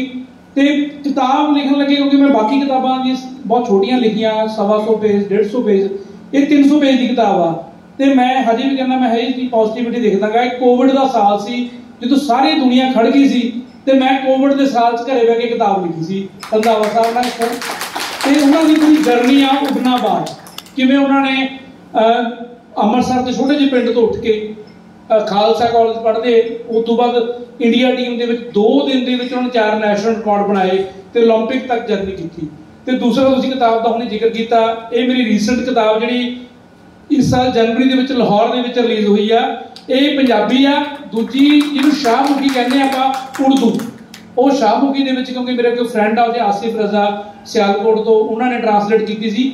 ਇਹਦੇ ਵਿੱਚ 15 ਖਿਡਾਰੀ ਇੰਡੀਆ ਪੰਜਾਬ ਦੇ ਆ, 15 ਪਾਕਿਸਤਾਨ ਪੰਜਾਬ ਦੇ ਆ, ਜਿਹੜਾ ਜੁਆਇੰਟ ਪੰਜਾਬ ਸੀ। ਤਾਂ ਇਹਦਾ ਨਾਮ ਮੈਂ ਰੱਖਿਆ 5 ਆਬ ਦੇ ਸ਼ਾਹ ਅਸਬਾਰ, 5 ਆਬ। ਇਹਦੇ ਵਿੱਚ ਮੈਂ ਮੋਟੇ ਜਿਹੇ ਨਾਮ ਦੱਸਦਾ, ਜਿਸ ਤਰ੍ਹਾਂ ਤੁਸੀਂ ਜਾਣਦੇ ਹੋ ਨੀਰਜ ਚੋਪੜਾ। ਨੀਰਜ ਚੋਪੜਾ ਨੂੰ ਇਸ ਵਾਰ 올림픽 'ਚ ਅਰਸ਼ਦ ਨਦੀਮ ਨੇ ਹਰਾਇਆ ਸੀ। ਨਦੀਮ ਇਹਦੇ ਵਿੱਚ ਆ, ਵਸੀਮ ਅਕਰਮ, ਸ਼ੋਇਬ ਅਖਤਰ, ਵਕਾਰ ਜੋਨਿਸ, ਅਬਦੁਲ ਖਾਲਿਕ, ਜਿਹੜੇ ਤੁਸੀਂ ਬਾਗ ਮਿਲਖਾ ਦੇ ਵਿੱਚੋਂ ਕਲਾਈਮੈਕਸ ਰੇਸ ਦੇਖਦੇ ਹੋ। ਪਾਕਿਸਤਾਨ ਦੇ ਮੈਂ ਸਾਰੇ ਉਹ ਖਿਡਾਰੀ ਲਏ ਨੇ, ਸਮੀਉल्ला, ਸ਼ਾਹਬਾਜ਼। ਤੇ ਇੰਡੀਆ ਦੇ ਵਿੱਚੋਂ ਯੁਵਰਾਜ ਸਿੰਘ, ਬਲਬੀਰ ਸਿੰਘ ਸੀਨੀਅਰ, ਮਿਲਖਾ ਸਿੰਘ, ਗੁਰਬਚਨ ਰੰਧਾਵਾ, ਮਨਜੀਤ ਕੌਰ, ਵਨੀਰ ਸਿੱਧੂ। ਤੇ ਇਹ ਦੋਨੋਂ ਲੈਂਗੁਏਜ ਛਪੀ ਆ। ਤੇ ਮੈਂ ਇੱਕ ਵਾਰ ਫਿਰ ਰਾਈਟਰ ਨੂੰ ਸਭ ਤੋਂ ਪਹਿਲਾਂ ਭਾਜੀ, ਕਿਉਂਕਿ ਅੱਜ ਦੀ ਮਹਿਫਲ ਦੇ ਹੀਰੋ ਤੁਸੀਂ ਹੋ, ਦੋਨੇ ਤੁਸੀਂ ਹੋ। ਵੈਸੇ ਵੀ ਆਪਾਂ ਨੂੰ ਬਿਠਾਇਆ ਉਸ ਜਗ੍ਹਾ ਜਿਹਦੇ ਸ਼ਕਲ ਪੈਂਦਾ ਹੁੰਦਾ ਗਾ ਤੇ ਅੱਜ ਦੀ ਮਹਿਫਲ ਤੇ ਦੁੱਲੇ ਤੁਸੀਂ ਹੋ। ਅੱਜ ਤਾਂ ਸਰਵਾਲੇ ਬਣ ਕੇ ਆਇਆ ਤੁਹਾਡੀ ਮਹਿਫਲ 'ਚ, ਤੇ ਚੀਫ ਗੈਸਟ ਵਾਲੀ ਗੱਲ ਕੋਈ ਨਹੀਂ। ਤੇ ਹਮਦਾ ਜੀ ਤੁਸੀਂ ਬਹੁਤ ਸੋਹਣਾ ਕੰਡਕਟ ਕੀਤਾ, ਪਰ ਮੈਂ ਕਹਿੰਦਾ ਤੁਸੀਂ ਜ਼ਿਆਦਾ ਗੱਲਾਂ ਬੋਲ ਗਏ। ਕੁਛ ਰੀਡਰਸ ਵਾਸਤੇ ਵੀ ਛੱਡ ਦਿਓ ਵੀ ਕਿਤਾਬ 'ਚ ਪੜ੍ਹਨ ਵਾਸਤੇ ਕੀ ਆ। ਪਰ ਮੈਂ ਕਹਿੰਦਾ ਵੀ ਸਾਰੇ ਤੁਸੀਂ ਕਿਤਾਬ ਜ਼ਰੂਰ ਪੜ੍ਹਿਓ, ਕਿਤਾਬ ਪੜ੍ਹ ਕੇ ਫੀਡਬੈਕ ਜ਼ਰੂਰ ਦਿਓ। ਰਾਈਟਰ ਲਈ ਉਹ ਬਹੁਤ ਵੱਡਾ ਗਿਫਟ ਹੁੰਦਾ ਜਦੋਂ ਕੋਈ ਰਾਈਟਰ ਨੂੰ, ਮੈਂ ਕਹਿੰਦੇ ਵੀ ਨਾ ਟਰੈਵਲਿੰਗ ਕਰ ਰਿਹਾ ਹਾਂ, ਕੋਈ ਕੰਮ ਕਰ ਰਿਹਾ ਹਾਂ, ਜੇ ਮੇਰਾ ਕੋਈ ਆਰਟੀਕਲ ਛਪਿਆ ਨਿਊਜ਼ਪੇਪਰ 'ਚ ਜਾਂ ਕਿਤਾਬ ਦੇ ਬਾਰੇ ਕਿਸੇ ਨੇ ਪੜ੍ਹ ਕੇ ਮੈਨੂੰ ਫੋਨ ਕੀਤਾ, ਮੈਂ ਕਿੰਨਾ ਵੀ ਬਿਜ਼ੀ ਹੋਵਾਂ, ਮੈਂ ਉਹਨੂੰ ਬੰਦੇ ਨੂੰ 5-10 ਮਿੰਟ ਫੋਨ ਕਰੂੰ। ਘਰੇ ਮੇਰੇ ਬੱਚੇ ਤੇ ਮੇਰੇ ਵਾਈਫ ਕਹੂਗੀ ਤੁਸੀਂ ਬਿਜ਼ੀ ਸੀ, ਤੁਸੀਂ ਇੰਨਾ ਲੰਬੀ ਗੱਲ ਕਰੀ ਜਾਂਦੇ ਹੋ, ਸਾਨੂੰ ਉਹਨਾਂ ਟਾਈਮ ਨਹੀਂ ਦਿੰਦੇ। ਪਰ ਜੇ ਤੁਹਾਨੂੰ ਕੋਈ ਫੀਡਬੈਕ ਦਿੰਦਾ ਤੁਹਾਨੂੰ ਬੜੀ ਚੰਗੀ ਲੱਗਦੀ ਆ। ਤੁਸੀਂ ਕਿਤਾਬ ਪੜ੍ਹਿਓ, ਪੜ੍ਹ ਕੇ ਰਾਈਟਰ ਨੂੰ ਫੀਡਬੈਕ ਦਿਓਗੇ, ਉਹਨੂੰ ਬਹੁਤ ਚੰਗਾ ਲੱਗੇਗਾ। ਤੇ ਬਹੁਤ ਬਹੁਤ ਸ਼ੁਕਰੀਆ ਤੁਸੀਂ ਅੱਜ ਸਾਰੇ ਇੰਨੇ ਹੀ ਰੱਬ ਵਰਗੇ ਸੱਜਣਾਂ ਦੇ ਦਰਸ਼ਨ ਕਰਾਏ। ਤੇ ਮੈਂ ਆਸ ਕਰਾਂਗਾ ਵੀ ਇਹ ਕਿਤਾਬ ਤੁਹਾਡੀ ਪਹਿਲੀ ਆ ਨਾ ਜੀ, ਅੱਗੇ ਦੂਜੀ, ਤੀਜੀ, ਚੌਥੀ ਕਿਤਾਬਾਂ ਦੀਆਂ ਲੜੀ ਲੱਗੇ ਤੇ ਅਲਮਾਰੀ ਦੇ ਵਿੱਚ ਤੁਹਾਡੀ ਘਰ ਦੇ ਡਰਾਇੰਗ रूम 'ਚ ਤੁਹਾਡੀਆਂ किताबा में अलमारी सज गई। मैं भी छोटा सा एक राइटर हूँ। मैं बेसिकली फिल्म मेकर हूँ, छोटी छोटी फिल्में बनाता हूँ। और जैसे इन्होंने जिक्र किया ना अभी, इनके ख्वाब बहुत बड़े हैं। मेरा इतना बजट नहीं है जी कि मैं आलिया भट्ट को ले लूँ। तो बेसिकली कॉर्पोरेट में था पहले, उसके बाद इनकी तरह रिटायरमेंट के बाद I have become a film maker. बचपन से लिखता था, तो कहानियाँ, नॉवेल्स, कुछ इस तरह की चीज़ें लिखी हुई है। और अपने आप स्क्रिप्ट खुद लिखता हूँ फिल्मों के। करीबन 40-50 मेरी फिल्में बन चुकी है जिनका स्क्रिप्ट मैंने खुद लिखा हुआ। क्या बात।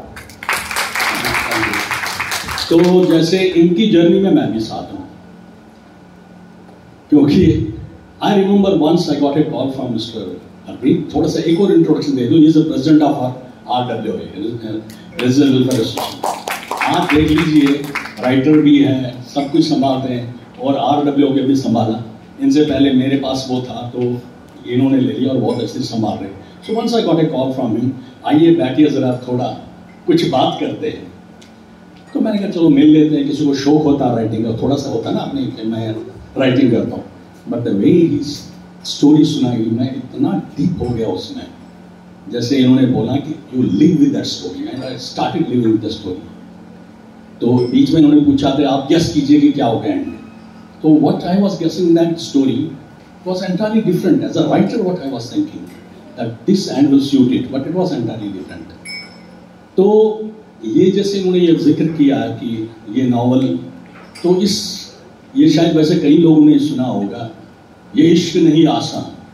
तो शायद साहब बैठे हैं यहाँ पे, तो ये जिगर मुराद आवादी जी हैं जिन्होंने लिखा था ये इश्क नहीं आसान। इससे आगे भी इतना ही समझ लीजिए, इतना तो समझ लीजिए, एक आग का दरिया है और डूब के जा रहा है। तो मैं इनसे ये पूछना चाहता हूं, वो आग का दरिया जो था उसमें आप खुद डूबे हो क्या? $1,000,000 क्वेश्चन। देखो यार, ये ऐसा है कि हमने बाद में, इस बुक के बाद ही साथ में रहना है। फ्रैंकली स्पीकिंग, हर आदमी यहाँ आग के दरिया से गुजरा है। किसी के पैर जले हैं, किसी के नहीं जले, और ये ऐसा मेरा सुनना मानना है। और जितने लोगों को मैं जानता हूँ, आप भी शायद उन्हीं में से होंगे। तो ये थोड़ा थोड़ा अंश जो है वो कई लोगों को मैं जानता हूँ, अपनी लाइफ में मिले हैं, बचपन से लेके आज तक सुना है उनके बारे में, और वो सब मिलजुल के मेरी एक सोच बनी है। एक्चुअली जब मैं आपकी बात करता हूँ तो आपका एक नाम तो आपकी पहचान है, लेकिन आप सोचते क्या हो, आपका बिहेवियर क्या है, आपके ट्रेड्स क्या है, how will you react to a particular situation in particular manner, वो छाप मेरे दिमाग में या किसी के भी दिमाग में रह जाती है। That is how somebody is remembered as you know Ramesh Pandita और हरप्रीत सिंह। तो ऐसे ही हम सब लोग लाइफ में अनगिनत लोगों से आज तक मिले हैं और आने वाले टाइम पे मिलते रहेंगे। वो जो छोटी छाप जो है वो इधर से उधर से, कुछ कहानियां पढ़ी, कुछ फिल्में देखी और कुछ लोगों से मुलाकात हुई, तो ये सारी बात जो मिलजुल के एक काल्पनिक ये चरित्र निकला है जिसको हमने नावल में पेश किया है। और आई विल नॉट से कि ये मैं इसमें से गुजरा हूं कि नहीं गुजरा हूं, इसमें से एग्जैक्टली इसी आग के दरिया में कोई भी नहीं गुजरा, लेकिन ऐसे आग के दरिया में बहुत सारे लोग गुजरे। पहली नावल है, पक्का राइटर हो गया, टक्कर का सवाल है। मुझे कर्तव्य दिखाने पड़ रहे हैं। Thank you. मैं शायर से मदारी हो गया हूं, मुझे कर्तव्य दिखाने पड़ रहे हैं। यकी जानो मैं फूलों में पला था, यकी जानो मैं फूलों में पला था, मगर अब पत्थर उठाने पड़ रहे हैं। दोस्तों, इस सिलसिले को आगे बढ़ाते हैं। अगला जो हमारा पड़ाव है कि जिंदगी से यही गिला है मुझे, तू बहुत देर से मिला है मुझे, और हम सफर चाहिए हुजूम नहीं, एक मुसाफिर भी काफिला है मुझे।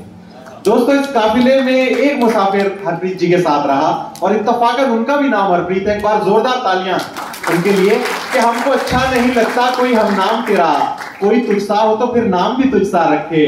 तो एक जैसा ही नाम है और एक जैसा इस जर्नी में दोनों साथ रहे हैं। एक बार जोरदार तालियां इस खूबसूरत कपल के लिए। और मैं मैम से गुजारिश करूंगा कि वो स्टेज पर आए और इस किताब के बारे में और अपनी सफर के बारे में दो शब्द कहें।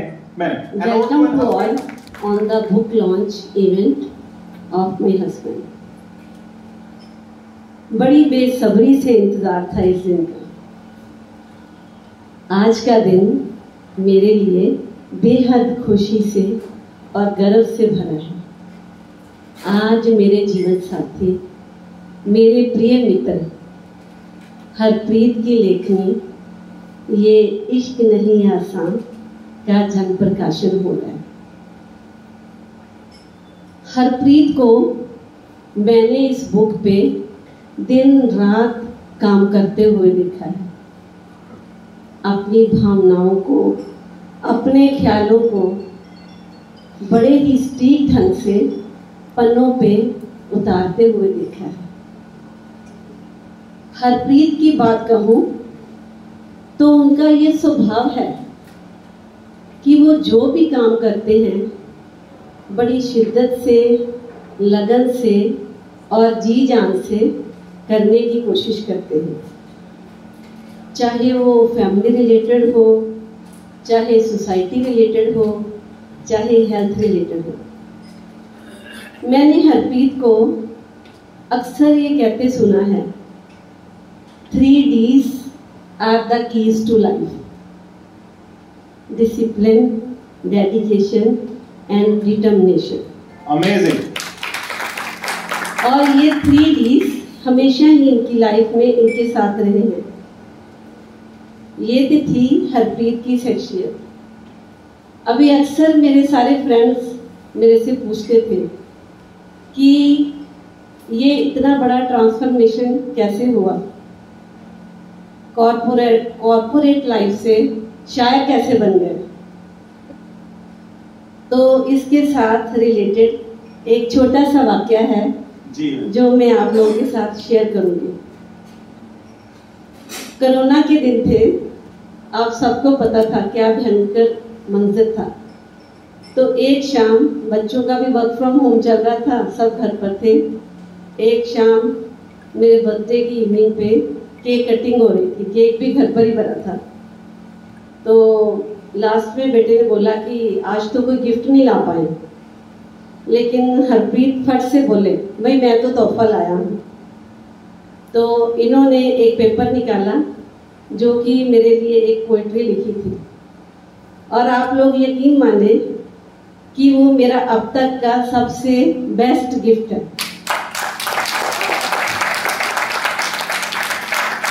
मैं आप सबके साथ इस पोइट्री की चंद लाइनें शेयर करूंगी। पोइट्री का शीर्षक था माई वाइफ माई हीरो। तो पोइट्री ये थी, जदों दी तू व्याई आई सी, जदों दी तू व्याई आई सी, मैं फट्टी ते तू मेरी स्याही सी। जदों दी तू व्याई आई सी, मैं फट्टी ते तू मेरी स्याही सी। पोचे मार दिते तू मेरे सुभाव ते, पोचे मार दिते तू मेरे सुभाव ते, मेरे उत्ते लिख दी गई मैनू कोल बिठा के। वाह वाह वाह वाह। आदत एहो जी तेरी पै गई, आदत एहो जी तेरी पै गई, हुण जामी ना कदी हाथ छुड़ा के। जदों दी तू व्याई आई सी, मैं फट्टी ते तू मेरी स्याही सी। सबको बहुत अच्छी लगी पोइट्री।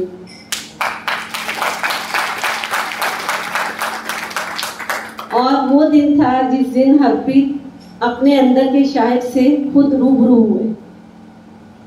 और उसके बाद कोरोना के टाइम हरप्रीत ने बहुत सारी पोइट्री लिखी, जिसको रीडर्स ने बहुत बहुत प्यार दिया, बहुत सराहना की।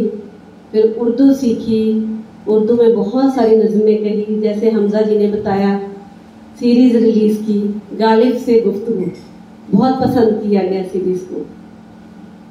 मेरी ईश्वर से यही प्रार्थना है कि इनकी आने वाली बुक को बेहद प्यार मिले, आशीर्वाद मिले, ताकि हम सबको अच्छी अच्छी स्टोरीज पढ़ने को मिले, अच्छी अच्छी शायरी सुनने को मिले। और अंत में मैं आप सब आए अपने फ्रेंड्स का, दोस्तों का तहे दिल से शुक्रिया अदा करती हूँ, जिन्होंने अपना कीमती समय निकालकर हमारे इस खास मौके को और भी खास बना दिया। जिंदाबाद जिंदाबाद। और स्पेशल थैंक्स टू तुष्टि भाटिया, उनकी पूरी टीम, हमजा जी, जिन्होंने इस बुक को सफल होने में हम लोगों का बहुत साथ दिया। ये बुक तो पन्ने थी, लेकिन तुष्टि ने इसको बुक का रूप दिया। और thanks to all, thank you very much.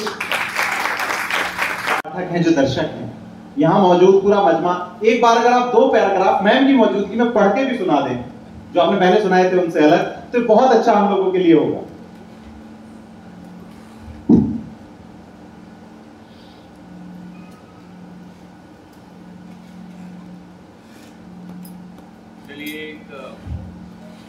एक ये वो नज़म थी या वो गज़ल थी जिसके आधार पे ये बुक आई।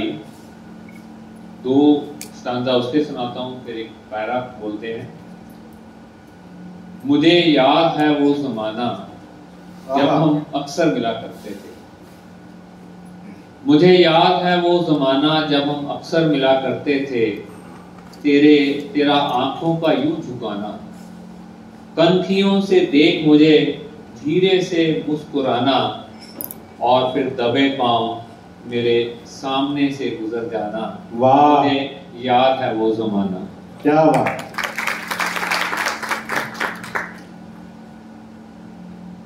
मेरे दोनों हाथों के दरमियान, मेरे दोनों हाथों के दरमियान तेरे गोरे गोरे गालों का रस जाना।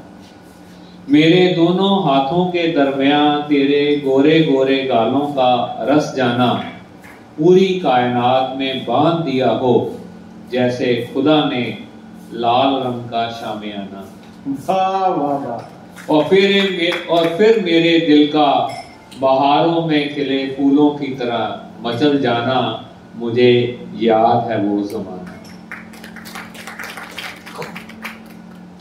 बाहों में कसके भींच तुम्हें, बीच की सब दूरियों को मिटा पाना। ये थोड़ा अच्छे से सुनिएगा। बाहों में कसके भींच तुम्हें, बीच की सब दूरियों को मिटा पाना। फिर तेज बारिश में तेरे नरम होठों से मेरे गर्म होठों का टकरा जाना। वाह वाह वाह वाह।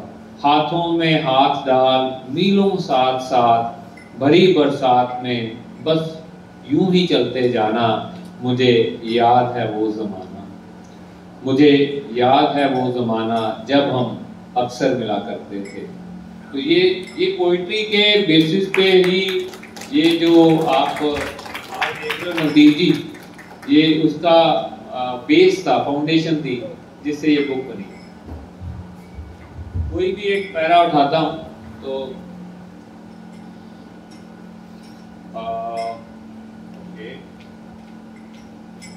मांझी ने गोष्ठी, मांझी सत्यन की मांझी ने गोष्ठी को अपने साथ बिठा लिया था। उसका हाथ अपने दोनों हाथों में ले बड़े स्नेह से उसका और उसके परिवार का हालचाल पूछा। औपचारिकता निभाते हुए गोष्ठी ने भी कहा, सब ठीक है, भरत यहाँ नहीं थे इसलिए साथ नहीं आ पाए। आरती उनकी बड़ी बेटी बेंगलोर में ही मेडिकल के आखिरी साल की पढ़ाई कर रही है और खुद मैंने अपना एक छोटा सा क्लिनिक चला लिया था सरजापुर रोड पर ही कोई 15 साल पहले। उसकी प्रैक्टिस भी सही चल रही है। रही बात परी की, कॉलेज फर्स्ट ईयर में है, छुट्टी लेकर मेरे साथ आपके पोते की शादी पर आई है। हल्का सा मुस्कुराते हुए गोष्ठी ने अपना पूरा हाल हवाल सुना दिया मांझी को। हालांकि उसकी नजरें ढूंढ रही थी, उत्सुक थी सत्यन की बीवी प्रेम की मां को मिलने के लिए। कुछ इधर उधर की बातें करने के बाद गोष्ठी से रहा नहीं गया, मांझी अपनी बहू से नहीं मिलवाएंगे हमें। तो ये एक स्टोरी का पैराग्राफ है। मैं अगर आगे पीछे के पैराग्राफ भी पढ़ता रहूंगा तो आप ये बुक क्या पढ़ेंगे। So thank you so much, Hamza ji. बहुत बहुत शुक्रिया सर।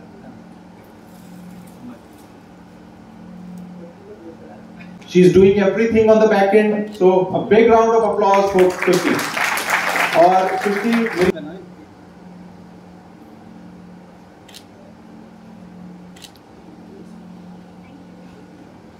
तो yes.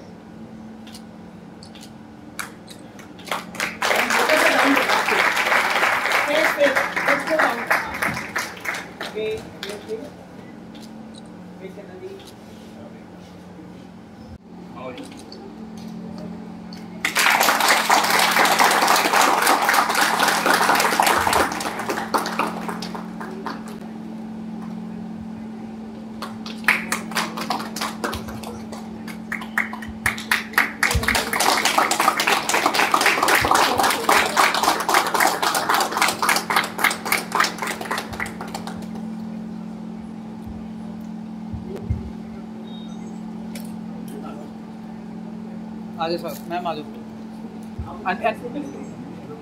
यस मैम ठीक है उधर से चलते मैम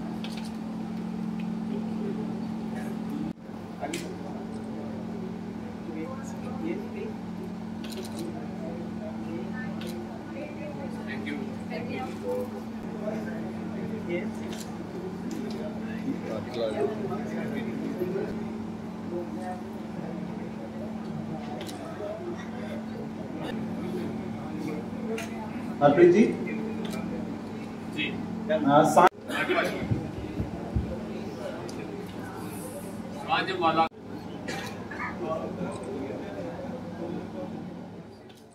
मिस तुष्टि भाटिया, मैं उनसे गुजारिश करूंगा for word of thanks and wrap up this programme. Tushti. Very good evening. First of all, I would like to thank each and every one of you जो आज अपना time निकाल के in this weather यहाँ पे आए, and whosoever you have come in the capacity of a peer, a friend, a comradre, a colleague, and some fellow poets also. I think you guys are here and you guys are just like helping Harpreet sir and also like encouraging him to write even more, and that is something I'm very proud of all of you. So please give yourselves a very huge round of applause, a big one, a big one. Secondly, this event wouldn't have been possible because of I'm so sorry, I'm getting very emotional. This event wouldn't have been possible without Harpreet sir, without his family, without his wife, Ma'am Harpreet, without his son, one who is present here and one who isn't. Thirdly, I would like to thank Navdeep sir for coming here. आप लोगों ने कई किताबें पढ़ी होंगी, but अगर आज आपने नवदीप सर को सुना है तो आपको पता चला होगा कि पंजाब में कितने ऐसे राइटर्स हैं और कितने ऐसे स्पोर्ट्स पर्सन हैं जो आज भी एग्जिस्ट करते हैं जिनके बारे में आपको पता भी नहीं होगा। बट नवदीप सर का जो सेशन था, the power of written words, उसके थ्रू आज आपको कई लोगों के बारे में जानने का मौका मिला, and it's a huge accomplishment, and I think as a fellow Indian you should always pick up this book and get to read a lot about it. Now I would like to talk about Ye Ishq Nahi Aasan. I know Harpreet sir and Hamza had done a fabulous job and आपको almost Satyanand Goshti की कहानी पता चली है, but if I could give you like 2 words or 2 lines for these 2 amazing characters, one is Satyan and second is Goshti. अगर आप सत्यन से कुछ सीख सकते हैं ना, तो that would be the dedication and the perseverance to love someone throughout your entire life. And अगर आप गोष्ठी से कुछ सीख सकते हैं तो just it's just staying true to the one person that you just select when you are in the team, and you choose to be with the same person throughout the entire life. ये 2 चीजें अगर आप उनसे सुने ना और उनको आज साथ में लेके जाएं अपने, तो I think as a publisher and as an author हम दोनों का job would be well done. Now, आज मैं एक छोटी सी कहानी शेयर करना चाहूँगी. So I was like, when I was 5 years old, my grandparents introduced me to books. So जैसे सर ने बोला, अमृता प्रीतम, पुराने आपके टोबा टेक सिंह, आपके मंटो, कितने अच्छे अच्छे राइटर्स हैं जो आज भी एग्जिस्ट करते हैं, एंड उनके थ्रू आप एक वर्ल्ड की जर्नी करते हैं just by sitting in your play room और just by sitting in your living room. So आज, as a reader, as a person who has come here, I would request you to pick up Ye Ishq Nahi Aasan and inspire sir to write even more. And how you can do it? You can just go there, queue up, buy that book, make the payment, and then just ask sir, just write more and just inspire him. Just inspire him to. That's the very least you can do. Just pick up a book and just read it. And जैसे sir ने बोला, Navdeep sir ने, कि feedback एक writer के लिए सबसे ज़्यादा इम्पोर्टेंट होता है. अगर आप वो फीडबैक उनको देंगे, I think his job is done. And as a publisher, I would be very proud. So please go pick up a book, pay the amount. That's done. And thank you all for coming. Thank you so much. Now the author would be available there. You guys can queue up. You guys can buy a book. The author would be signing the book, and then you can get a picture clicked, and then please head towards the high tea counter, and that's enough. Thank you for this evening. Thank you for coming here today. I know I fumbled because it's been a long time since I've spoken, but thank you so much. I would like to also thank Hamza for doing such a fabulous job, the entire team of cameramans and the producers and everyone, the entire team of Royal Park Resorts, thank you so much and good evening. Thank you.